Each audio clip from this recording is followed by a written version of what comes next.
जी जी। चलिए, आप सभी लोगों का स्वागत है। आज हम लोग 2 घंटे वर्कशॉप में एस्ट्रोलॉजी को लेकर बात करेंगे और समझने का प्रयास करेंगे कि एस्ट्रोलॉजी हमारे जीवन में क्यों उपयोगी है। ठीक है। और जब एस्ट्रोलॉजी हम लोग शुरू कर रहे थे, मतलब जब मैं रिसर्च कर रहा था, तब किन किन प्रश्नों के जवाब हमने कितने दिनों में पाए या उनके लिए मैंने क्या क्या किया, वो भी हम आपसे शेयर करेंगे। ठीक है। तो आप मुझे पहले ये बता दीजिए, आप लोग कहाँ कहाँ से जुड़े हुए हैं। एक बार कमेंट करके बताइए कहाँ कहाँ से आप लोग हैं इसमें।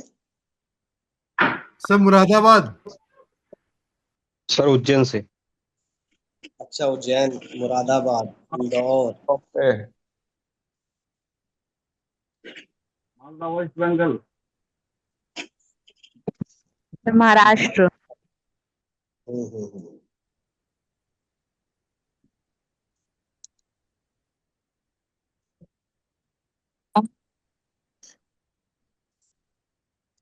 हरियाणा, आचार्य प्रवीण जी, लखनऊ। गुड। चलिए हम लोग शुरू करते हैं। ठीक है। हम लोग सबसे पहले बात करते हैं ना कि अभी हम लोग समझने का प्रयास करते हैं कि एस्ट्रोलॉजी है क्या, एस्ट्रोलॉजी से हम कैसे अपने आप को कनेक्ट करें। ठीक है। तो शुरू में हम बात ये करेंगे कि देखिए, जब हमारा इस माया लोक में जन्म हुआ, ठीक है, तो क्या ये संभव था कि हमें पता हो कि हम कहाँ पे जन्म लेंगे, कौन हमारे माँ बाप होंगे, कौन भाई बहन होंगे, हमारे परिवार का बैकग्राउंड क्या होगा, ये क्या हमारे बस में था?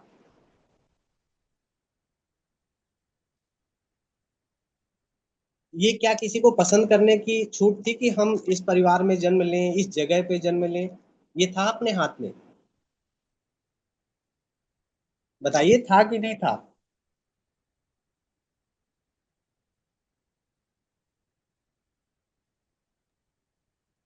जी नहीं। अच्छा, अब मुझे ये बताइए कि यदि हम लोगों का ये जन्म इस माया लोक में हो ही गया, तो हम लोग अपना कैसा जीवन जीना चाहते हैं? मतलब इसमें अब हमें एक लिमिटेड समय, हमें एक टाइम पीरियड मिला इस माया लोक में जन्म लेने के बाद। तो हम कैसा अपना जीवन जीना चाहते हैं इस माया लोक में कि हमारा जीवन बहुत अच्छे से गुजर जाए, जो भी टाइम पीरियड हमको मिला है। तो कोई बताएगा? वैसे मैं ये समझना चाहता हूँ कि मोस्टली लोगों का यही जवाब होगा कि हम लोग इस जीवन में अपने जितना भी समय हमें बिताना है, उसमें हम लोग एक सुख और शांति से अपने जीवन को बिताना चाहते हैं। इस बात में सब लोग सहमत है हमारी कि इस जीवन में हम लोग सुख और शांति से जीना चाहते हैं। बिल्कुल सर। अच्छा अच्छा। जी सर। तो तो मैं बस आपसे ये जानना चाहता हूँ, देखिए आज का जो विषय है, आज का जो वर्कशॉप है, हम लोग एक संवाद करेंगे आपस में, ज्योतिष को समझने का प्रयास करेंगे। ठीक है, इसलिए बहुत रिलैक्स रहिए। एक पेन और कॉपी लेके बैठिए, जो भी आपको लगे, क्योंकि कुछ बातें ऐसी होंगी जो आप नोट कर सकते हैं आगे के लिए। तो बस हम लोग बात और करके समझने का प्रयास करेंगे आज एस्ट्रोलॉजी को। ठीक है, क्योंकि एस्ट्रोलॉजी का नॉलेज तो बहुत सी किताबों में लिखा हुआ है, वो तो आप कभी भी पढ़ सकते हैं। लेकिन यहाँ पे यदि आप आए हैं, अपने कीमती समय आपने दिया है यहाँ पे, तो हम लोग ये करेंगे, कोशिश करेंगे कि एक एक संवाद करते हुए एस्ट्रोलॉजी को समझने का प्रयास करें कि है क्या। ठीक है, क्यों हमारे लिए उपयोगी है। और वो अभी अभी क्लियर हो जाएगा आपको कुछ समय बाद। तो अब हमने यहाँ तक हम लोग पहुंच गए कि इस माया लोक में हमारा जन्म हुआ, और जो भी हमें समय मिला, जो भी हमारा टाइम पीरियड है इस माया लोक में रहने का, उसमें हम सुख और शांति के साथ अपना जीवन गुजारना चाहते हैं या व्यतीत करना चाहते हैं। तो आप लोग हमें ये बताएंगे कि आप लोग क्या, मतलब सुख किसे मानते हैं? मतलब आप लोगों को क्या ऐसा मिल जाए इस जीवन में जिससे आप सुख और शांति का अनुभव करेंगे? अपने अपने हिसाब से बताइए कि आपने जो सोचते हैं कि हमें ये यदि मिल जाए तो हम अपने आप को खुश मानेंगे, ये मेरे जीवन में हो जाए तो हम बहुत खुशी और शांति से अपना जीवन जी सकते हैं। वो कमेंट करिए कि आप सुख किसे मानते हैं अपने जीवन में। बताइए आप लोग।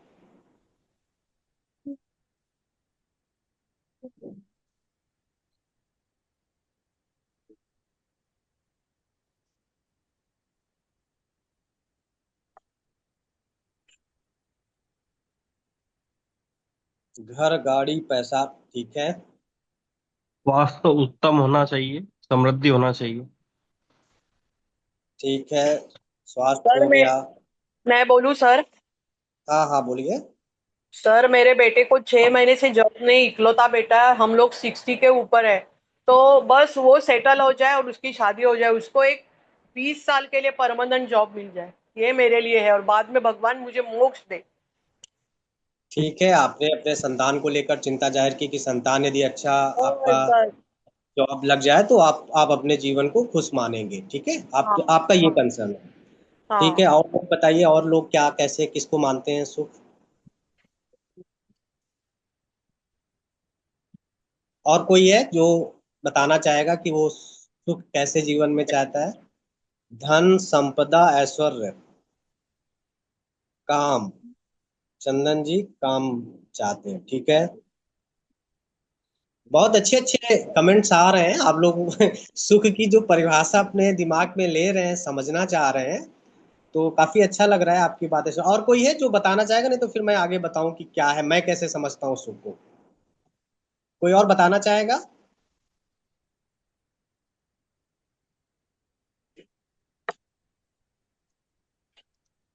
चलिए, अब हम बात करते हैं, जैसे हमने आपकी सभी के कमेंट्स पढ़े और जानने का प्रयास किया कि आप लोगों के लिए कुछ चीजें हैं, किसी को पैसा, किसी को संतान, किसी को स्वास्थ्य।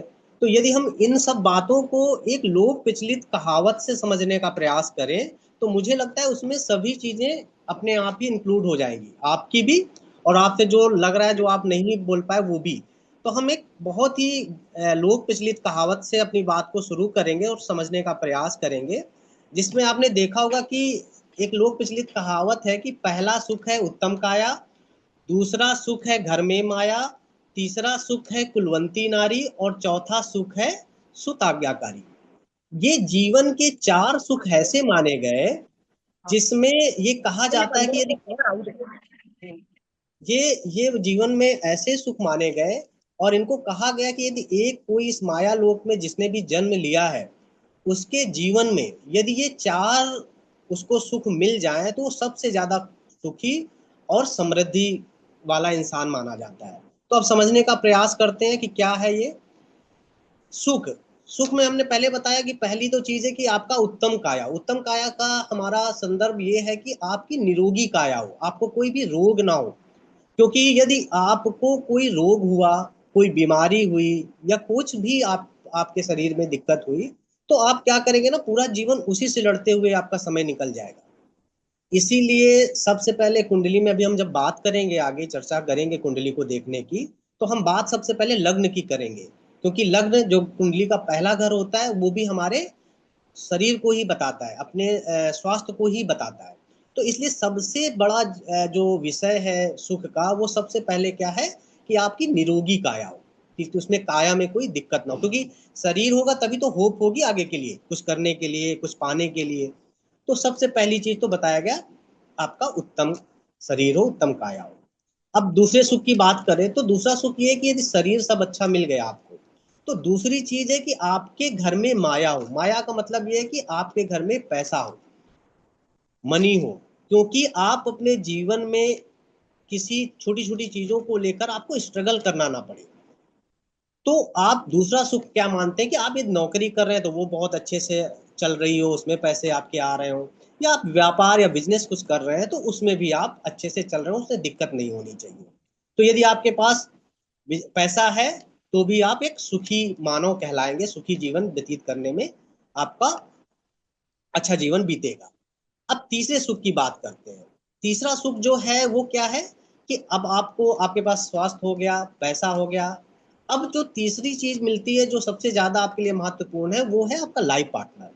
क्योंकि यदि आपने देखा होगा जीवन में ऐसे बहुत से न्यूज भी आपने देखे होंगे, जिसमें आपने देखा होगा कि उसने बहुत अच्छे से नौकरी किया, मेहनत किया, बिजनेस खड़ा किया, या अच्छे से नौकरी भी लिया, लेकिन शादी होने के बाद उसका पूरा जीवन ही बर्बाद हो गया, या पूरा जीवन बहुत ज्यादा उसको लड़ाई झगड़े कलेश। और कई लोग तो ऐसे होते हैं कि इस पूरे जीवन को, इस कलेश को समझ ही नहीं पाते या संभाल नहीं पाते, और आत्महत्या तक कर लेते हैं। तो फिर इसका मतलब क्या हुआ कि ये चीजें तो ठीक है, लेकिन यदि आपका लाइफ पार्टनर यदि खराब निकल गया तो भी आपको बहुत ही दुख सहना पड़ता है। इसीलिए तीसरा जो सबसे बड़ा सुख बताया गया है हमारे यहाँ, वो बताया गया कि आपकी जो अर्धांगिनी हो या पति हो, वो प्रेम करने वाला हो, समझदार हो और कुल को लेकर चलने वाला हो। तो एक तीसरा सुख है। फिर चौथा सुख जब हम बात करते हैं, तो चौथा सुख ये है कि यदि आपके पास अच्छी काया हो गई, आपके पास अच्छा पैसा हो गया, आपकी अच्छी बीवी हो गई, तो फिर आपको लगता है कि आपकी जो संतान, एक तो आपकी संतान हो, कई लोगों की संतान ही नहीं होती है तो वो भी बहुत दुखी रहते हैं। फिर संतान हो जाती है तो उसमें दिक्कत आती है कि वो उनकी बात माने, आज्ञा को माने। नहीं तो कई बार आजकल तो बच्चे आप देख रहे हैं कि माँ बाप को इज्जत नहीं करते हैं, उन्हें कुछ समझते नहीं है। तो माँ बाप से जब भी आप बात करोगे ना, तो वो अपने को भूल चुके होते हैं और वो बात करते हैं कि मेरे संतान जो है वो सफल हो जाए, उनकी आंख के सामने वो अच्छा हो जाए, वो बहुत सेटल लाइफ हो जाए। क्योंकि ये आप आगे चल के जानेंगे, जब आप माँ बनेंगे, जब आप माँ बाप बनेंगे, तब आपको पता चलेगा कि संतान को लेकर कितना दिमाग में एक इंसान के होता है। ऐसे ही नहीं, धृतराष्ट्र जो बताए जाते हैं कि उन्होंने अपने संतान के मुंह में कितने लोगों को मरवा दिया, ठीक है, क्योंकि वो तो संतान मोह ही था। तो हमने टोटल देखा कुल मिलाकर कि हमारे जीवन में हम उसी को सुखी मानेंगे जिसके जीवन में अच्छा शरीर हो, स्वास्थ्य हो, घर में पैसा हो और अच्छा एक लाइफ पार्टनर हो और उसका जो संतान हो वो भी आज्ञाकारी हो। इस बात से सहमत हैं आप लोग? इसमें मोटा मोटा सबकी बातें तो आ गई।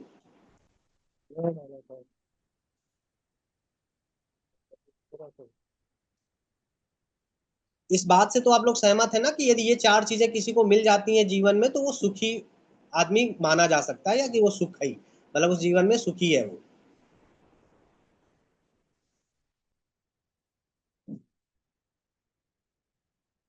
जी अनुज जी।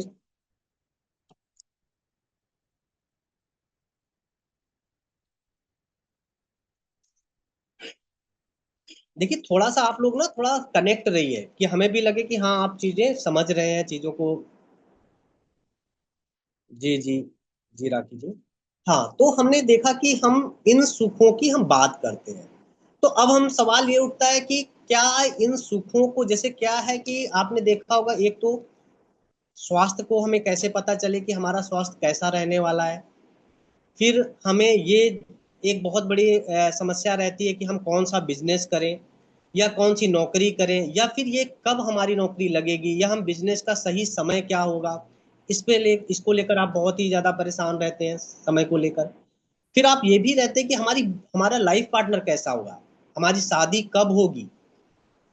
फिर जब शादी हो जाती है तो फिर आपके पास एक रहता है, जानना चाहते हैं या समझने का प्रयास करते हैं कि हमारी संतान कब होगी, और संतान होगी भी तो वो हमारी बात मानेगी कि नहीं मानेगी। इन सारे ढेर सारे प्रश्नों से आप गुजरते हैं अपनी लाइफ में, और इन सभी प्रश्नों के जवाब आपको कहाँ मिल सकता है? इन सभी प्रश्नों के जवाब आपको एस्ट्रोलॉजी में मिलते हैं, ज्योतिष में मिलते हैं। वैसे तो देखो, कहा जाए, यदि हमने जो सबसे पहला काया देखा है, उसके लिए तो हमारे ऋषि मुनियों ने आयुर्वेद बनाया, योग बनाया कि आप यदि सुबह से उठ के योग करते हैं तो आप निरोगी रहेंगे, दिक्कतें आपको नहीं होगी। लेकिन और सारे जितने भी प्रश्न हैं, वो सभी प्रश्नों के यदि जवाब कोई देने में सक्षम है या कोई जवाब दे सकता है, तो वो हमारा ज्योतिष है। ज्योतिष इन प्रश्नों को समझता है और आपको जवाब देता है। तो अब हम लोग कोशिश कर रहे हैं, अब हम समझने के बाद है कि यदि इन प्रश्नों के जवाब हमको चाहिए, इन प्रश्नों के जवाब यदि किसी के पास है, तो वो ज्योतिष के पास है। तो हम ज्योतिष को समझेंगे कि ज्योतिष विषय क्या है और उसे हम कैसे समझ सकते हैं, ठीक है। अब फिर हम एक बात करेंगे, फिर एक कहावत से ही हम इस बात को भी समझने का प्रयास करेंगे कि ज्योतिष है क्या, ठीक है। तो अब हम यदि बात करने वाले हैं ज्योतिष है क्या, तो हम फिर एक कहावत आपने सुनी होगी अपने जीवन में, कई लोगों ने आपको बोला होगा कि समय से पहले और भाग्य से ज्यादा कुछ नहीं मिलता जीवन में। कितने लोग इस बात से सहमत हैं कि आपके जीवन में समय से पहले और भाग्य से ज्यादा कुछ नहीं मिलता? बताइए।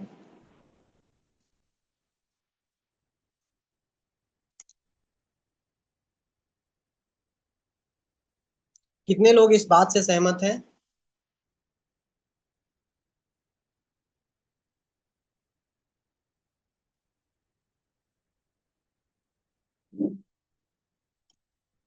बिल्कुल।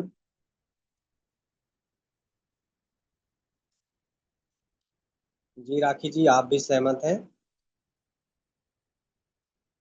और कोई है जिसको, अच्छा कोई ऐसा है जिसको लगता है कि नहीं नहीं, ये ऐसी बात नहीं है, समय से पहले भाग्य से ज्यादा के अलावा भी कुछ मिल जाता है, ऐसे भी कोई है?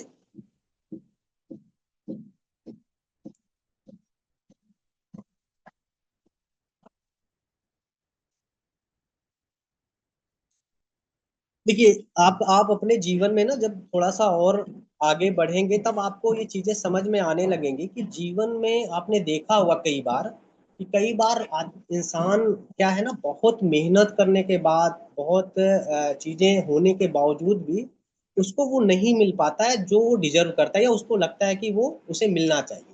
और कई बार आप अपने जीवन में देखा होगा कि आपको लगता है कि बहुत ही मतलब कम मेहनत से, बहुत ही बैकग्राउंड भी बहुत अच्छा नहीं रहता और फिर भी वो अपने झंडे गाड़ देते हैं। तो ये आप समझेंगे कि केवल मेहनत नहीं है, मेहनत तो बहुत लोग करते हैं। और मेहनत तो, कर्म तो करना ही पड़ेगा, बिना कर्म के तो कुछ ऐसा नहीं है कि कर्म को जीरो मान लिया जाए। लेकिन आपको कई बार लगेगा कि नहीं, इसमें प्रारब्ध का और आपके भाग्य का भी बहुत बड़ा रोल है। नहीं तो आप सोच के देखिए कि सचिन के बेटे जो अर्जुन है, उन्हें क्या लगता है आपको कि क्या सुविधाएं नहीं मिली होंगी क्रिकेट के लिए? कितना अच्छा गाइडेंस मिला होगा, जिनका पिता मतलब सचिन से जिन मिलने के लिए लोग तरसते हैं, वो उनके घर में उन्हें गाइड करने के लिए उपलब्ध थे। लेकिन तो अर्जुन का तो नाम नहीं हो पाया। और एक छोटे से बिहार के गांव समस्तीपुर से सूर्यवंशी निकला, और आज उसने, और 15 साल की एज में। तो आपको क्या लगता है कि सिर्फ मेहनत का रोल है, उसके भाग्य का कोई रोल नहीं है? या इस आईपीएल में जो 27-27 करोड़ रुपए के लोग खरीदे गए, उनके आपने देखा कि क्या उन्होंने किया इस आईपीएल में? तो कहने का मतलब ये है कि एक तो आप इससे ये समझ सकते हैं कि आपके जीवन में भाग्य का बहुत बड़ा एक रोल है। और फिर रोल दूसरा और भी, एक समय का भी बहुत बड़ा रोल है कि वही रोहित शर्मा, वही विराट कोहली कई बार तो ऐसे बनाते हैं, और कई बार 10-10, 15-15 मैच ऐसे निकल जाते हैं कि उनसे रन नहीं बनते। ऐसा थोड़ी कि स्किल उनकी खत्म हो गई, वो या खेलना भूल गए, लेकिन उनका समय नहीं, समय साथ दे रहा है।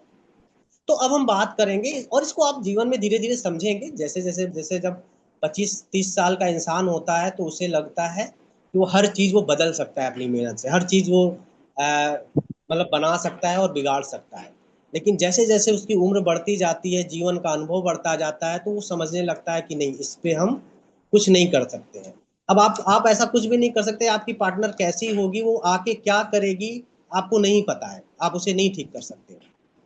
आपको ये पता नहीं कि आपकी संतान कब कब होगी, कैसी होगी, और आगे चल के वो आपके आपकी बात मानेगी नहीं मानेगी, ये भी आपको नहीं पता। तो इन सब चीजों को आप मान के ये चलिए कि आपके प्रारब्ध में जो लिखा होता है वो चीजें मिलती है। अभी हम लोग एक अलग से क्लास में डिस्कस करेंगे कि हम कितना पार्ट प्रारब्ध को दें और कितना हम अपने कर्म को दें। वो एक अलग टॉपिक है, उसमें हम बात करेंगे। तो अब हम समझने का प्रयास करते हैं कि हम ज्योतिष को कैसे समझें, ज्योतिष क्या है। तो हमने देखा कि समय से पहले और भाग्य से ज्यादा कुछ नहीं मिलता। तो इसको समझने का प्रयास करेंगे, इससे हमें ज्योतिष समझ में आ जाएगा कि ज्योतिष है क्या। जब हम इसकी बात करते हैं तो इसमें दो बहुत महत्वपूर्ण शब्द हमें देखने को मिलते हैं, एक तो समय और दूसरा भाग्य। ठीक है, तो अब हम पहले बात करेंगे कि समय क्या है। हमारे हमारे इस भारतीय ज्ञान परंपरा को यदि हम देखने का प्रयास करें, तो भारतीय ज्ञान परंपरा में यह माना जाता है कि समय एक परिवर्तनशील है। समय का पहिया हमेशा घूमता है, एक जैसा नहीं रहता। इसीलिए आपने देखा होगा अपने जीवन में कि कई बार आप लोग जब कई बार दुखी होते हैं या कुछ आप किसी बात को लेकर चिंतित होते हैं, तो लोग कह देते हैं परेशान मत हो, समय बदलेगा, आप निकल जाएगा, ये कठिन समय निकल जाएगा। ये क्यों बोलते हैं? क्योंकि उनको ये पता है कहीं ना कहीं कि समय एक जैसा नहीं रहता, समय बदलता है, समय परिवर्तनशील है। तो यदि हम इस समय के परिवर्तन को समझ लें कि कब कब क्या क्या समय बदलेगा, तो हम क्या समझ जाएंगे कि जीवन में होने वाली घटनाओं को समझ जाएंगे। यदि हम इस काल चक्र को समझ जाएं कि ये समय कब कब बदलता है, तो हम जीवन में होने वाली घटनाओं की टाइमिंग को समझ जाएंगे। अब सवाल होता है कि इस काल चक्र को, इस समय के परिवर्तन को कैसे समझा जाए। तो अब एक तो ये है कि इस समय को वो समझ सकता है जिसने इसको बनाया हो, अर्थात हमारे ईश्वर। फिर सवाल उठता है कि दूसरा कौन समझ सकता है? दूसरा, इस समय को वो समझ सकता है जिसने समझ सकता है जिसने इस अपने जीवन के तप से, ठीक है, अपने अपनी साधना से इस जीवन के आवागमन को जिसने अपने बस में किया हो, अर्थात हमारे जो त्रिकालदर्शी ऋषि हैं, जो हमारी प्रदत्त ज्ञान परंपरा के वाहक हैं, हमारे ऋषि मुनि, वो इसको समझ सकते हैं, वो काल को समझते हैं। तो कौन समझा? पहले तो जिसने इस काल चक्र को बनाया हो, अर्थात हमारे ईश्वर। दूसरा, हमारे प्राचीन ऋषि मुनि जिन्होंने जो त्रिकालदर्शी थे, वो समझते हैं। तीसरा, और कौन समझ सकता है इस परिवर्तन को, इस समय को? तीसरे वे लोग समझ सकते हैं जो ये त्रिकालदर्शी, जो हमारे ऋषि मुनि थे, इनके द्वारा प्रदत्त ज्ञान को जो पढ़े, इनके द्वारा दिए गए सिद्धांत को कोई जाने और समझे, वो भी इस समय को समझने के लिए क्या हो जाएगा? एलिजिबल हो जाएगा, समझ जाएगा। अब सवाल होता है कि इन ऋषि मुनियों की ज्ञान को कैसे समझा जाए? तो इस ऋषि मुनियों ने अपनी ज्ञान को समझाने के लिए आपको कुछ टूल्स दिए, कुछ माध्यम दिए। और वो माध्यम क्या है? उन्होंने कैसे आपको समझाने का प्रयास किया? उन्होंने इस काल चक्र को समझने के लिए आपको क्या दिया है? दशाएं दी है, ठीक है, टूल्स दिए हैं कि यदि इस काल चक्र के परिवर्तन को समझना है, तो आपको समझना चाहिए कि आप कैसे कैसे दशाओं को समझें, कैसे दशाओं को पकड़ें। तो अब हम बात करेंगे,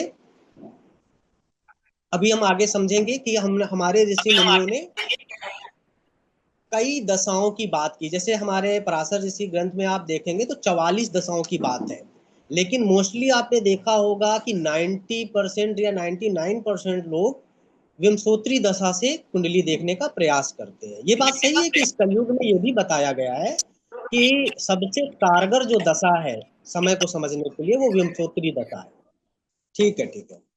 तो हम लोग बात कर रहे थे कि इस काल चक्र को समझने के लिए हमारे ऋषि मुनियों ने दशाओं की एक प्रणाली हमें दी। 44 दशाओं का वर्णन मिलता है, लेकिन मोस्टली हमने देखा है अपने लोगों को वो प्रैक्टिस करते हुए, वो सभी लोग विंशोत्तरी दशा पे काम करते हैं। ये बात सही है कि विंशोत्तरी दशा सभी दशाओं में कलयुग में देखने के लिए सबसे कारगर है, लेकिन मेरा ये मानना है कि 44 दशाओं पे यदि उन्होंने अपने पेज खर्च किए, उन्होंने वर्णन किया, तो कम से कम उनको ये समझ तो होगी, यदि एक ही दशा से काम हो जाना था तो इतनी दशाएं लिखने का क्या जरूरत थी? ये तो आप भी समझ सकते हैं। तो मेरा ये मानना है कि कम से कम 44 नहीं तो 4 दशाओं पे तो काम करना ही चाहिए, या 4 दशाओं से चीजों को देखने का प्रयास करना चाहिए। वो हम लोग आगे डिस्कस करेंगे। मेरा ये मानना है कि विंशोत्तरी दशा, काल चक्र दशा, चर दशा, अष्टोत्तरी दशा, इन सभी दशाओं को एक बार जरूर देखना समझना चाहिए, और कम से कम किसी कुंडली को 4 दशाओं से क्रॉस चेक करना चाहिए। ठीक है, वो हम बात करेंगे। तो इसका मतलब है कि हम लोग किसी के जीवन में घटने वाली जो समय है उसको समझना यदि है, तो हम इस काल के परिवर्तन को समझने का प्रयास करें, जो ये समय लिपि है। अब हम बात करते हैं कि समय को तो हमने समझ लिया, अब हम समझने का प्रयास करेंगे कि भाग्य कैसे समझा जाए, भाग्य क्या है। तो भाग्य के लिए हमारे ऋषि मुनियों ने ये बताया, या हमारी ज्ञान परंपरा यह कहती है कि भाग्य और कुछ नहीं है, आपके जीवन के जो प्रारब्ध में पहले के जन्म में आपने जो संचित कर्म है आपके, वही बनकर आपको प्रारब्ध के रूप में आपको मिलते हैं। तो अब सवाल उठता है कि इस प्रारब्ध में क्या क्या लिखा हुआ है। जब आपका जन्म हुआ तो इसके मतलब कि आपके जन्म के साथ आपका प्रारब्ध भी आ गया, प्रारब्ध भी लिख लिया गया। तो इस प्रारब्ध में क्या क्या लिखा हुआ है, इसको हम कैसे समझे, कैसे जाने? क्योंकि प्रारब्ध में जो लिखा होगा ये हमें पता चल जाए तो हम ये जान जाएंगे कि ये जीवन जो भी हमें मिला है, इसमें हमारे साथ क्या क्या होने वाला है, वो हमें पता चल जाएगा। क्योंकि यदि आपको पहले तो ये पता होना चाहिए कि आपके जीवन में लिखा क्या है। जब आपको ये पता चल जाए कि हमारे जीवन में ये घटनाएं होने वाली है, तो फिर दूसरा सवाल होता है कि ये घटनाएं घटित कब होगी। तो उसके लिए फिर हम जाएंगे समय में, दशाओं पे देखेंगे। तो अब क्या हुआ कि जैसे एक एक कहानी आती है कि धृतराष्ट्र बहुत परेशान थे कि हमने ऐसा क्या किया था कि मेरे इस जन्म में मेरी आंखें मुझे नहीं मिली। तो उनको बताया गया कि आपने एक जन्म में एक छोटे से घोंसले में छोटे छोटे बच्चे थे चिड़ियों के, और उनको आप बचपन में चढ़कर उनकी सबकी आंखें फोड़ रहे थे, तो उनको याद आ गया और उन्होंने कहा नहीं नहीं बस बस आप मत आगे बताइए, मैं समझ गया कि मैंने क्या किया था। तो कहने का मतलब है कि आप जो जाने अनजाने जो कर्म आप करते हैं, किसी को दुख देते हैं या पीड़ा देते हैं या किसी के साथ बहुत अच्छा करते हैं, तो वो सब आपका संचित निधि या संचित कर्म बनकर आपको प्रारब्ध के रूप में मिल जाता है। नहीं तो सोच के देखिए कि अभी आपने बागेश्वर धीरेन्द्र शास्त्री को देखा होगा, इतनी जल्दी कैसे उनको इतनी लोकप्रियता मिल गई। वो एक अलग बात है कि उनकी सिद्धि है नहीं है, उस पर हम नहीं जाते, लेकिन आपने देखा कि इतनी जल्दी कितनी लोकप्रियता उनको मिली। और या कई लोगों को आपने देखा होगा बहुत लोकप्रियता मिलती है और उतनी ही तेजी से वो लोकप्रियता गिर भी जाती है। तो ये सब प्रारब्ध में आपकी लिखा हुआ है। ठीक है, तो अब हम आगे बढ़ते हैं। तो अब हमने दो चीजें पाई, एक हमको क्या है कि एक हमें भाग्य को समझना है कि हमारे भाग्य में हमारे प्रारब्ध में क्या लिखा है, और दूसरा हमें समझना है समय को कि ये जो प्रारब्ध में लिखा है ये घटित कब होगा, इसको हम कैसे जाने। तो अब हम जानते हैं कि प्रारब्ध को कैसे जाने, पढ़ा कैसे जाए कि हमारे प्रारब्ध में क्या लिखा है। तो उसको हम कुंडली को देखते हैं कि कुंडली में सब कुछ लिखा होता है। लेकिन अब कुंडली तो आपने देख लिया, लेकिन कुंडली की जो लिपि है, जो कुंडली में लिखा हुआ है, उसको हम कैसे कोड करें, कैसे हम देखें कि इसमें लिखा क्या है। तो आप क्या समझेंगे, कुंडली के 12 भाव क्या होते हैं, कुंडली के ग्रह क्या होते हैं, दृष्टियां क्या होती हैं, राशि का क्या मतलब है, नक्षत्र का क्या मतलब है। यदि हम इन सब चीजों को समझ लें तो हम भाग्य लिपि को पढ़ लेंगे। भाग्य लिपि को पढ़ना हमें आ जाएगा कि हमें क्या क्या लिखा हुआ है। लेकिन ये मतलब ये एक अधूरा पार्ट है। आप ये समझ जाए, जैसे मैंने कई कुंडली में ऐसा देखा कि उनके जीवन में बहुत अच्छा योग था, बहुत अच्छा राजयोग था, बहुत कुछ उनको मिलना था, लेकिन वो मिलना था 70 साल के बाद। तो आपका जीवन तो निकल गया, 70 साल के बाद में राजयोग लिखा, तो वो आप तुम्हें खुशी तो नहीं मिलेगी ना। जैसे आप देखिए तो राष्ट्रपति जो मुर्मू हमारी बनी, वो देखिए अपने जीवन में कितना उन्होंने संघर्ष किया, लेकिन उनका राजयोग जो लिखा था वो लास्ट में मिलना लिखा हुआ था। तो कहने का मतलब है कि एक ये पार्ट है कि हमारे प्रारब्ध में लिखा क्या है, एक तो इसे हमें समझना है ज्योतिष से, और वो कैसे समझेंगे, कुंडली से, ग्रह से, दृष्टियों से, राशि से, भाव से। इन सबको पढ़कर हम कोट करेंगे कि क्या लिखा हुआ है, और फिर ये घटनाएं कब घटित होंगी उसको हम पढ़ेंगे दशाओं से। विंशोत्तरी दशा, कालचक्र दशा, योगिनी दशा, चर दशा, इन सब दशाओं का प्रयोग करके घटित होनी घटना के समय को हम निकाल लेंगे। तो ये समझ में आपको आ गया कि यदि हम भाग्य लिपि और समय लिपि को यदि समझ जाएं तो हम किसी के जीवन में घटित होने वाली घटनाओं को और उसके समय को बताने में सक्षम होंगे। कितने लोग इस बात को समझ पाए, कमेंट करिए। ये जो मैं समझाना चाह रहा था ये बात आपको समझ में आई?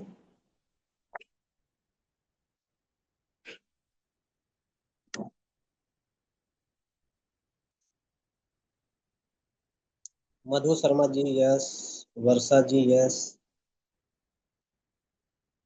स्वप्ना यस।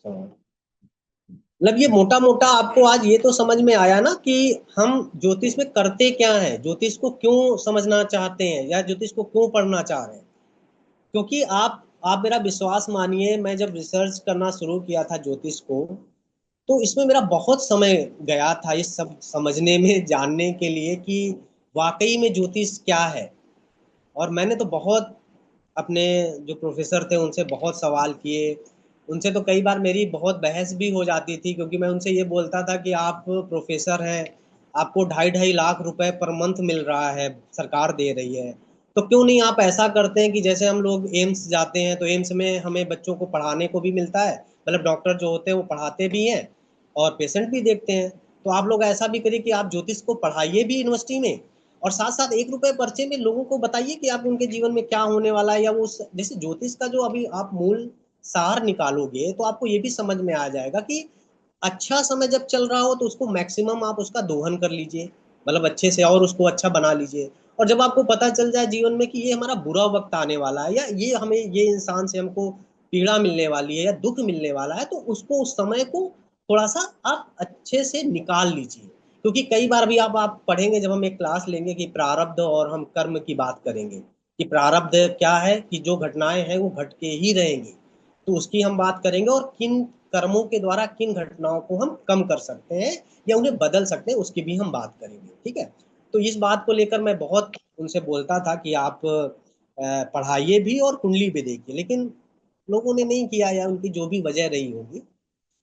तो चलिए, लेकिन हम लोग इसको समझेंगे, जानेंगे। तो अब हम लोग आगे बढ़ते हैं। अब हम लोग थोड़ा सा कोर पे आते हैं, मतलब अब हम थोड़ा कुंडली या ज्योतिष के जो मूल जो विषय हैं उनको समझने का प्रयास करते हैं। ठीक है,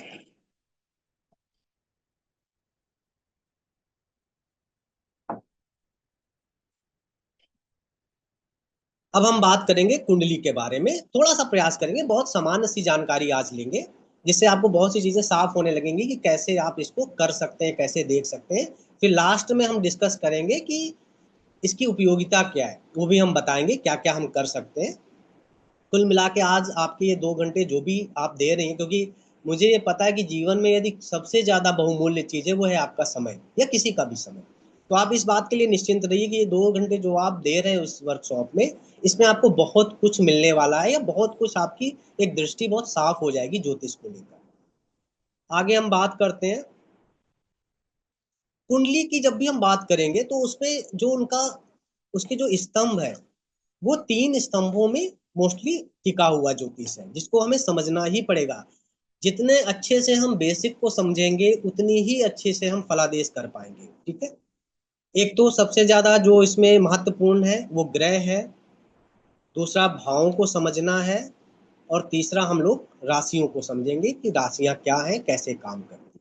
ठीक है, अब हम बात करेंगे पहले ग्रह। ग्रह की बात ये करेंगे कि ग्रह इसका जो आधार है, आगे भी बात करेंगे, वो ग्रहों का समूह है। जैसे हमने देखा कि सूर्य के चक्कर सभी ग्रह लगा रहे हैं। ठीक है, तो इन ग्रहों को समझने का प्रयास करेंगे, क्योंकि आपके कुंडली में ये जो ग्रह है 9, 7 ग्रह वैसे हो गए, और एक राहु और केतु हो गया जो छाया ग्रह है, वो भी मैं समझाऊंगा कि राहु और केतु है क्या। ठीक है, तो इन ग्रहों को समझना बहुत जरूरी है, क्योंकि इन ग्रहों का ही प्रभाव हम अपने जीवन में देखते हैं, और या फिर हमारे जो फलादेश होता है कुंडली का, उसका जो बेस है, उसका जो आधार है वो ये ग्रह ही है। क्योंकि आप राशि को भी पढ़ेंगे तब भी आपको यही जानने को मिलेगा कि हर राशि का जो मालिक है वो कोई ना कोई ग्रह है। ऐसे ही आगे चल के नक्षत्र जब पढ़ेंगे तो वो भी आप यही समझेंगे कि हर नक्षत्र का कोई ना कोई मालिक एक ग्रह है। तो इसलिए ग्रह को समझना बहुत महत्वपूर्ण हो जाता है, बहुत जरूरी हो जाता है। ग्रह कितने हैं तो आपको तो सबको पता ही होगा कि 7 ग्रह हमारे मुख्य हैं, जो हमें विजुअल है या दिखाई पड़ते हैं, या हम जिनको हम देख सकते हैं, समझ सकते हैं। और 2 ग्रह जो हमारे राहु और केतु हैं वो क्या है, छाया ग्रह की श्रेणी में आते हैं। ठीक है, उसको हम समझाएंगे कि वो कैसे दिखते हैं, क्या है, क्योंकि उनको भी लेकर बहुत भ्रम है। तो अब बात करते हैं, सबसे पहले हम बात करते हैं सूर्य ग्रह की। अच्छा, ग्रहों को समझने के लिए आप थोड़ा सा ऐसे समझ लीजिए, अपने दिमाग में ऐसे बनाइए कि एक परिवार है, और उस परिवार में 9 मेंबर हैं, 9 सदस्य हैं, और उन सभी सदस्यों का अपना अपना रोल है, अपना अपना उनका स्वभाव है, और अपने अपने काम करने की उनकी अलग एक प्रवृत्ति है। ऐसे यदि समझेंगे तो आप इन ग्रहों को बहुत अच्छे से समझ पाएंगे। तो सबसे पहले हम बात करेंगे सूर्य की, बात करेंगे सूर्य की। क्यों बात करेंगे कि सभी ग्रह किसकी परिक्रमा कर रहे हैं, सूर्य की कर रहे हैं। सभी ग्रह किससे ऊर्जा पा रहे हैं, सूर्य से पा रहे हैं, तो इसलिए हम सूर्य की बात करेंगे। और सूर्य की जब बात करें तो आप घर में सोच के देखिए कि आपके घर का जो मुखिया है, मोस्टली तो घर के मुखिया कौन होते हैं, पिता होते हैं हमारे, जो कमा के लाते हैं और पूरे घर का पालन पोषण करते हैं, सबका पेट भरते हैं। तो कुछ कुछ वैसी ही चीजें हम समझने का प्रयास करेंगे कि हमारे जीवन में सूर्य ग्रह से हम क्या, जब भी सूर्य ग्रह की बात होगी तो हम क्या समझेंगे। तो सूर्य ग्रह की जैसी ही बात हो तो आप ये समझ लीजिएगा कि वो हम आत्मा का कारक है, आत्मविश्वास का कारक है, आंतरिक शक्ति का कारक। क्योंकि सबसे ज्यादा जो हमारी ऊर्जा का स्रोत है वो कौन है, सूर्य है। तो सूर्य क्या है, आत्मविश्वास है, आंतरिक शक्ति है। दूसरी, यदि हम घर में यदि बात करें तो हमारे पिता का कारक है, सरकार का कारक है, नेतृत्व क्षमता का कारक है, सामाजिक पद और प्रतिष्ठा का कारक है। ठीक है, यदि स्वास्थ्य की बात करें तो जीवन शक्ति है, आंख है। ठीक है, और यह जो सूर्य है, ये ग्रह जो सूर्य ग्रह है, ये सबसे ज्यादा उत्तम फल कहाँ देता है, किस राशि में सबसे ज्यादा खुशी होता है, जहां पे सबसे बेस्ट रिजल्ट देखने को मिलते हैं? तो मेष राशि इसकी सबसे उच्च राशि है और नीच राशि इसकी तुला है। ये अभी हम समझेंगे, जब हम राशि पढ़ेंगे ना तो हम समझेंगे हर ग्रह जहां पे उच्च होता है वो 180 डिग्री में वो नीच का हो जाता है। ये बात आगे समझेंगे, अभी बस इतना समझ लीजिए कि ये मेष राशि में हमेशा उच्च के रिजल्ट देता है और नीच राशि इसकी तुला है। ठीक है, तो अब समझ में आया कि सूर्य की जब भी बात होगी तो आपके दिमाग में ये चीजें आ जानी चाहिए। ठीक है, इसके बाद हम बात करेंगे चंद्रमा की। सूर्य जैसे हमारे आत्मा का कारक है, वैसे ही चंद्रमा हमारे मन का कारक है। क्योंकि आपने देखा होगा कि हम पृथ्वी में रहते हैं और पृथ्वी के सबसे जो नजदीक ग्रह है वो कौन है? वो चंद्रमा है, क्योंकि पृथ्वी का उपग्रह है। और हमारे शरीर में जो 70% पानी है, जल है, उसका भी कारक चंद्रमा है। इसलिए आपने देखा होगा कि जिसका चंद्र पीड़ित होता है ना, उसको बहुत जल्दी जल्दी मूड स्विंग होते हैं, या फिर महीने में एक दो बार, महीने में जब भी अमावस्या पूर्णमासी आता है वहां पे तो आपको ये चीजें दिखी जाती है। इसकी हम बात करेंगे अभी आगे स्लाइड में। तो चंद्रमा की जब भी बात आए तो आपको क्या समझना है कि भावनाओं की बात चल रही है, मानसिक शांति की बात चल रही है। संबंधों में यदि हम बात करें तो माँ की बात चल रही है, या माँ की उम्र जैसी औरतों की बात चल रही है, कोमलता की बात चल रही है, आकर्षण की बात चल रही है, कोई भी स्किल की बात कर, कला की बात चल रही है। यदि हम स्वास्थ्य शरीर में बात करेंगे तो छाती हो गया, फेफड़े हो गए। और इसकी यदि हम बात करें कि चंद्रमा सबसे अच्छा प्रसन्न कहाँ होता है, सबसे अच्छे अपने रिजल्ट कहाँ देता है, तो सबसे अच्छे रिजल्ट कहाँ देता है? ये उच्च राशि इसकी वृषभ है और नीच राशि इसकी वृश्चिक है। तो मोटा मोटा आपको ये समझ में आया होगा कि चंद्रमा की जब भी बात हो तो हम इन चीजों को याद रखेंगे। आप कहीं ना कहीं छोटा छोटा ना नोट करते रहिए कि चंद्रमा की बात होगी तो आपको क्या समझना है। माँ की इस बात मतलब चंद्रमा से रिलेटेड करके माँ है, भावनाएं हैं, मानसिक शांति है। ठीक है, इन सब चीजों को, इमोशन, ये सब हम चंद्रमा से देखते हैं। अब बात करते हैं मंगल ग्रह की। जब भी मंगल ग्रह की बात आए तो आप ये समझिए कि मंगल क्या है। यदि सूर्य को हम राजा मान लें तो मंगल उनका सेनापति है। ये हमेशा लड़ाई झगड़ा, कंट्रोल करना, पराक्रम दिखाना, साहस की जहां बात हो, ऊर्जा की जहां बात हो, वहां पे मंगल हो। छोटे भाई बहनों का भी कारक है मंगल, मतलब भाई का भी कारक है। ठीक है, जहां पे संघर्ष, आत्मरक्षा की बात हो, मंगल से हम देखते हैं।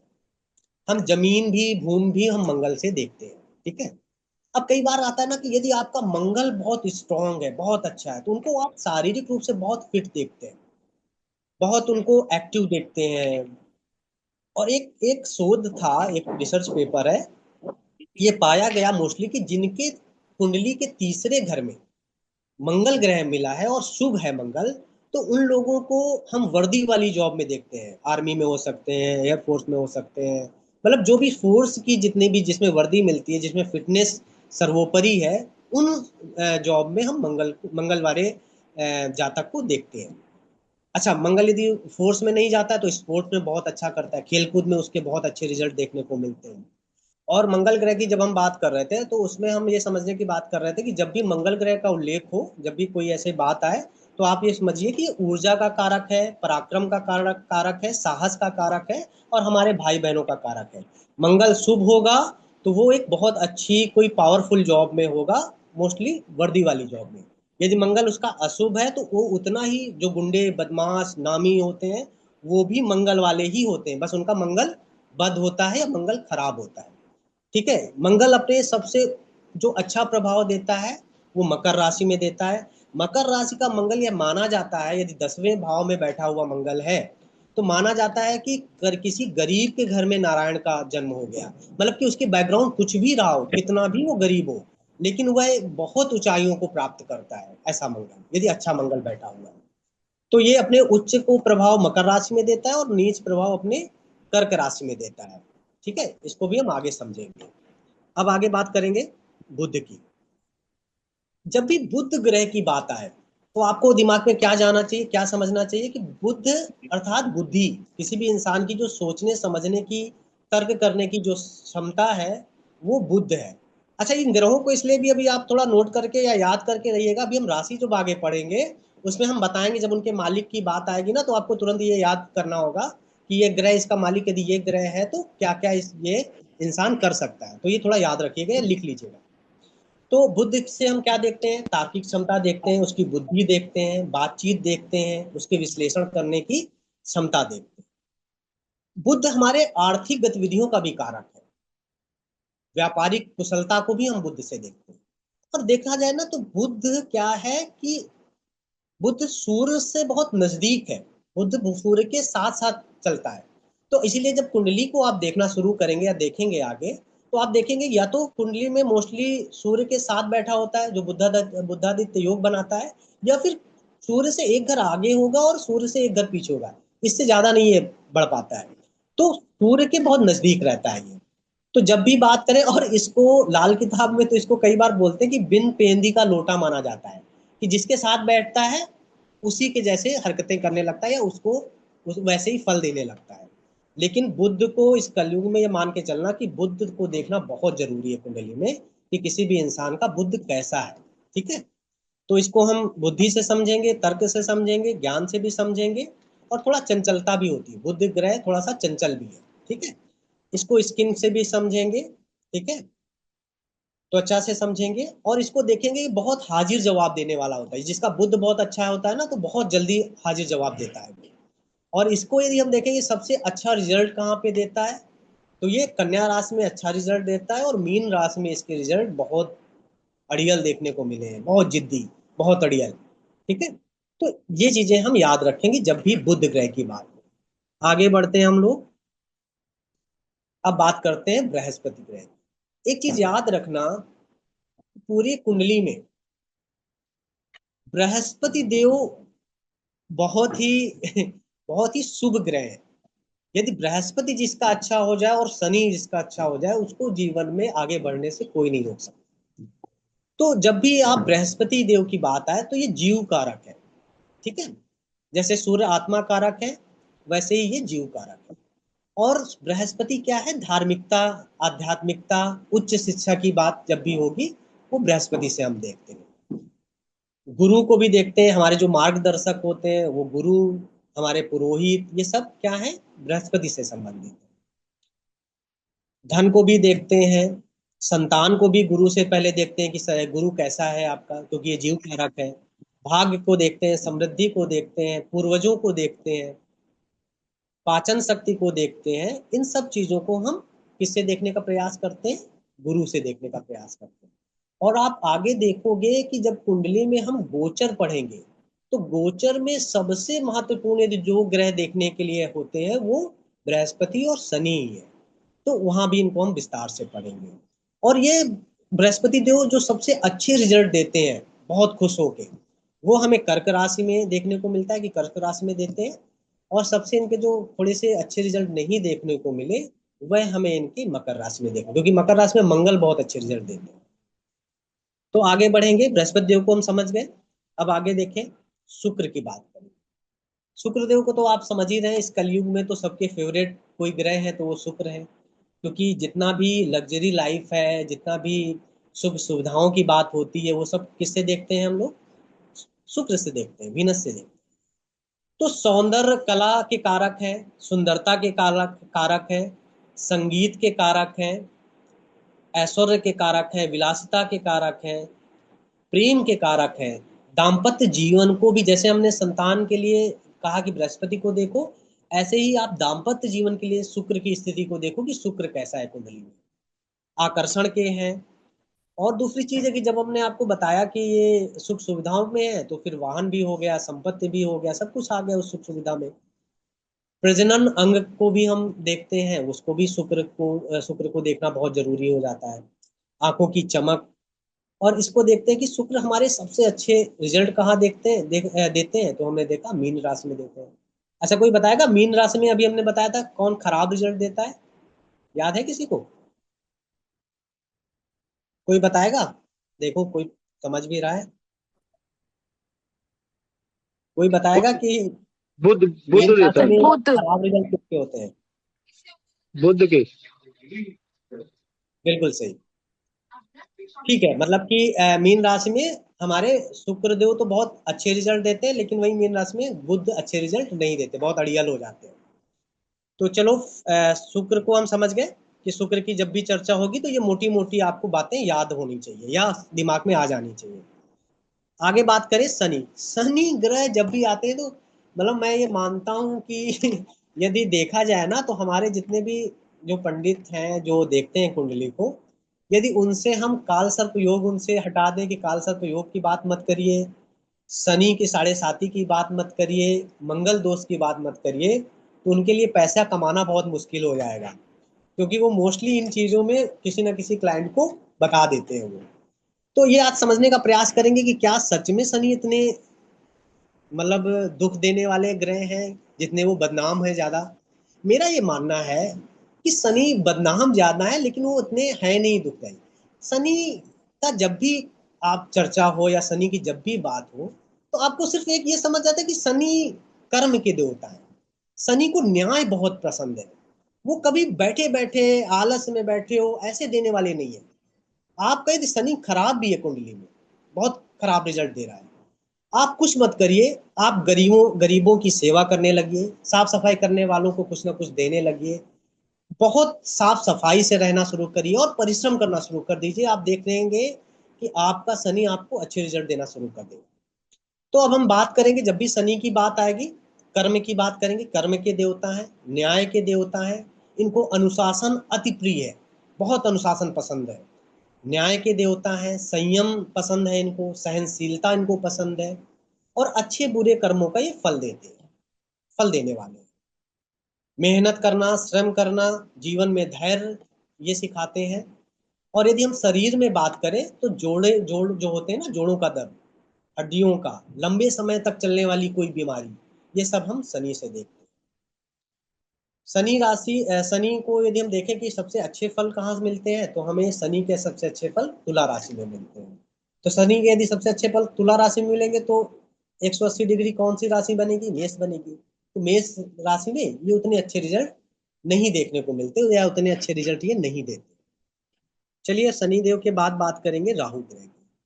देखो वैसे तो हम लोग राहु की पौराणिक कथा सुने होंगे कि उस धड़ कट गया तो जो सर हो गया वो राहु हो गए, और जो नीचे का धड़ हुआ वो केतु हो गया।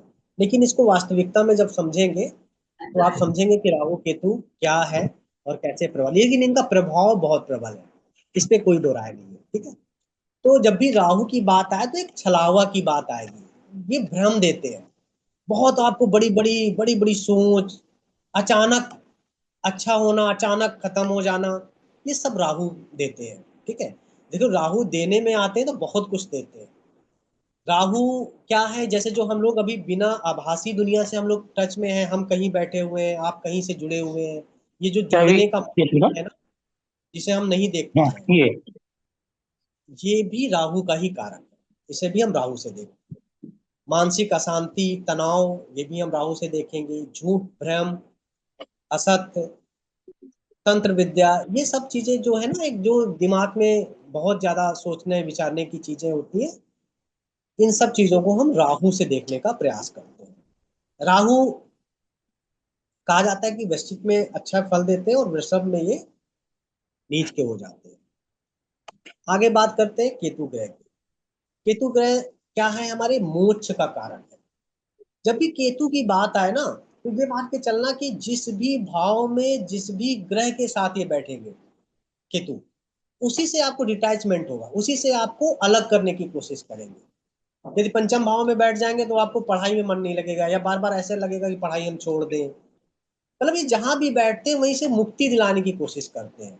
सातवें घर में बैठ जाते हैं तो आपके रिलेशन बहुत, आपको संभल के चलना पड़ता है, रिलेशन से आपके मतलब तलाक होने के योग बन जाते हैं। लेकिन एक जगह इसको ज्ञान बहुत पसंद है, नॉलेज बहुत पसंद करते हैं। तो यदि वहां बैठ के यदि आप कुछ ज्ञान की बात कर रहे हैं, या ये आपका जो पार्टनर है सातवें घर में वो नॉलेज वाला है, तो आप ये विश्वास के मानिए फिर वो चीजें आपकी चल जाएंगी, क्योंकि ये ज्ञान इनको बहुत ज्यादा पसंद है। यही ये जब 12वें घर में बैठते हैं तो मोक्ष कारक हो जाते हैं, आपको मोक्ष भी दिला देते हैं। तो जब भी आपको बात आए ना केतु की, तो आप ये समझ जाइए कि ये आपको वहां से डिटैचमेंट कराएंगे, वहां से अलग होने की बात करेंगे। मोक्ष के कारक हैं, आध्यात्मिक उन्नति के कारक हैं, अलगाव के कारक हैं, विघटन के कारक हैं, गुप्त कार्य के कारक हैं, ठीक है, छुपी हुई शक्तियों के कारक हैं ये, ठीक है। तो जब भी बात हो केतु की, तो आप इस तरह से इनको समझने का प्रयास करिए, ठीक है। मीन राशि में ये उच्च होते हैं क्योंकि इनको गुरु, मैंने कहा कि इनको ज्ञान पसंद है, तो गुरु के घर में या गुरु की राशि में ये खुश रहते हैं। चलिए, तो अभी हम लोगों ने ग्रह को समझ लिया, एक मोटा मोटा हम लोगों के दिमाग में ग्रहों के बारे में ये समझ में आया कि इस ग्रह में तो ये चीजें हमें दिखेंगी। इसको हम और आगे समझने का प्रयास करेंगे। अब थोड़ी सी चर्चा कर लेते हैं राशियों की, कि राशि कैसे।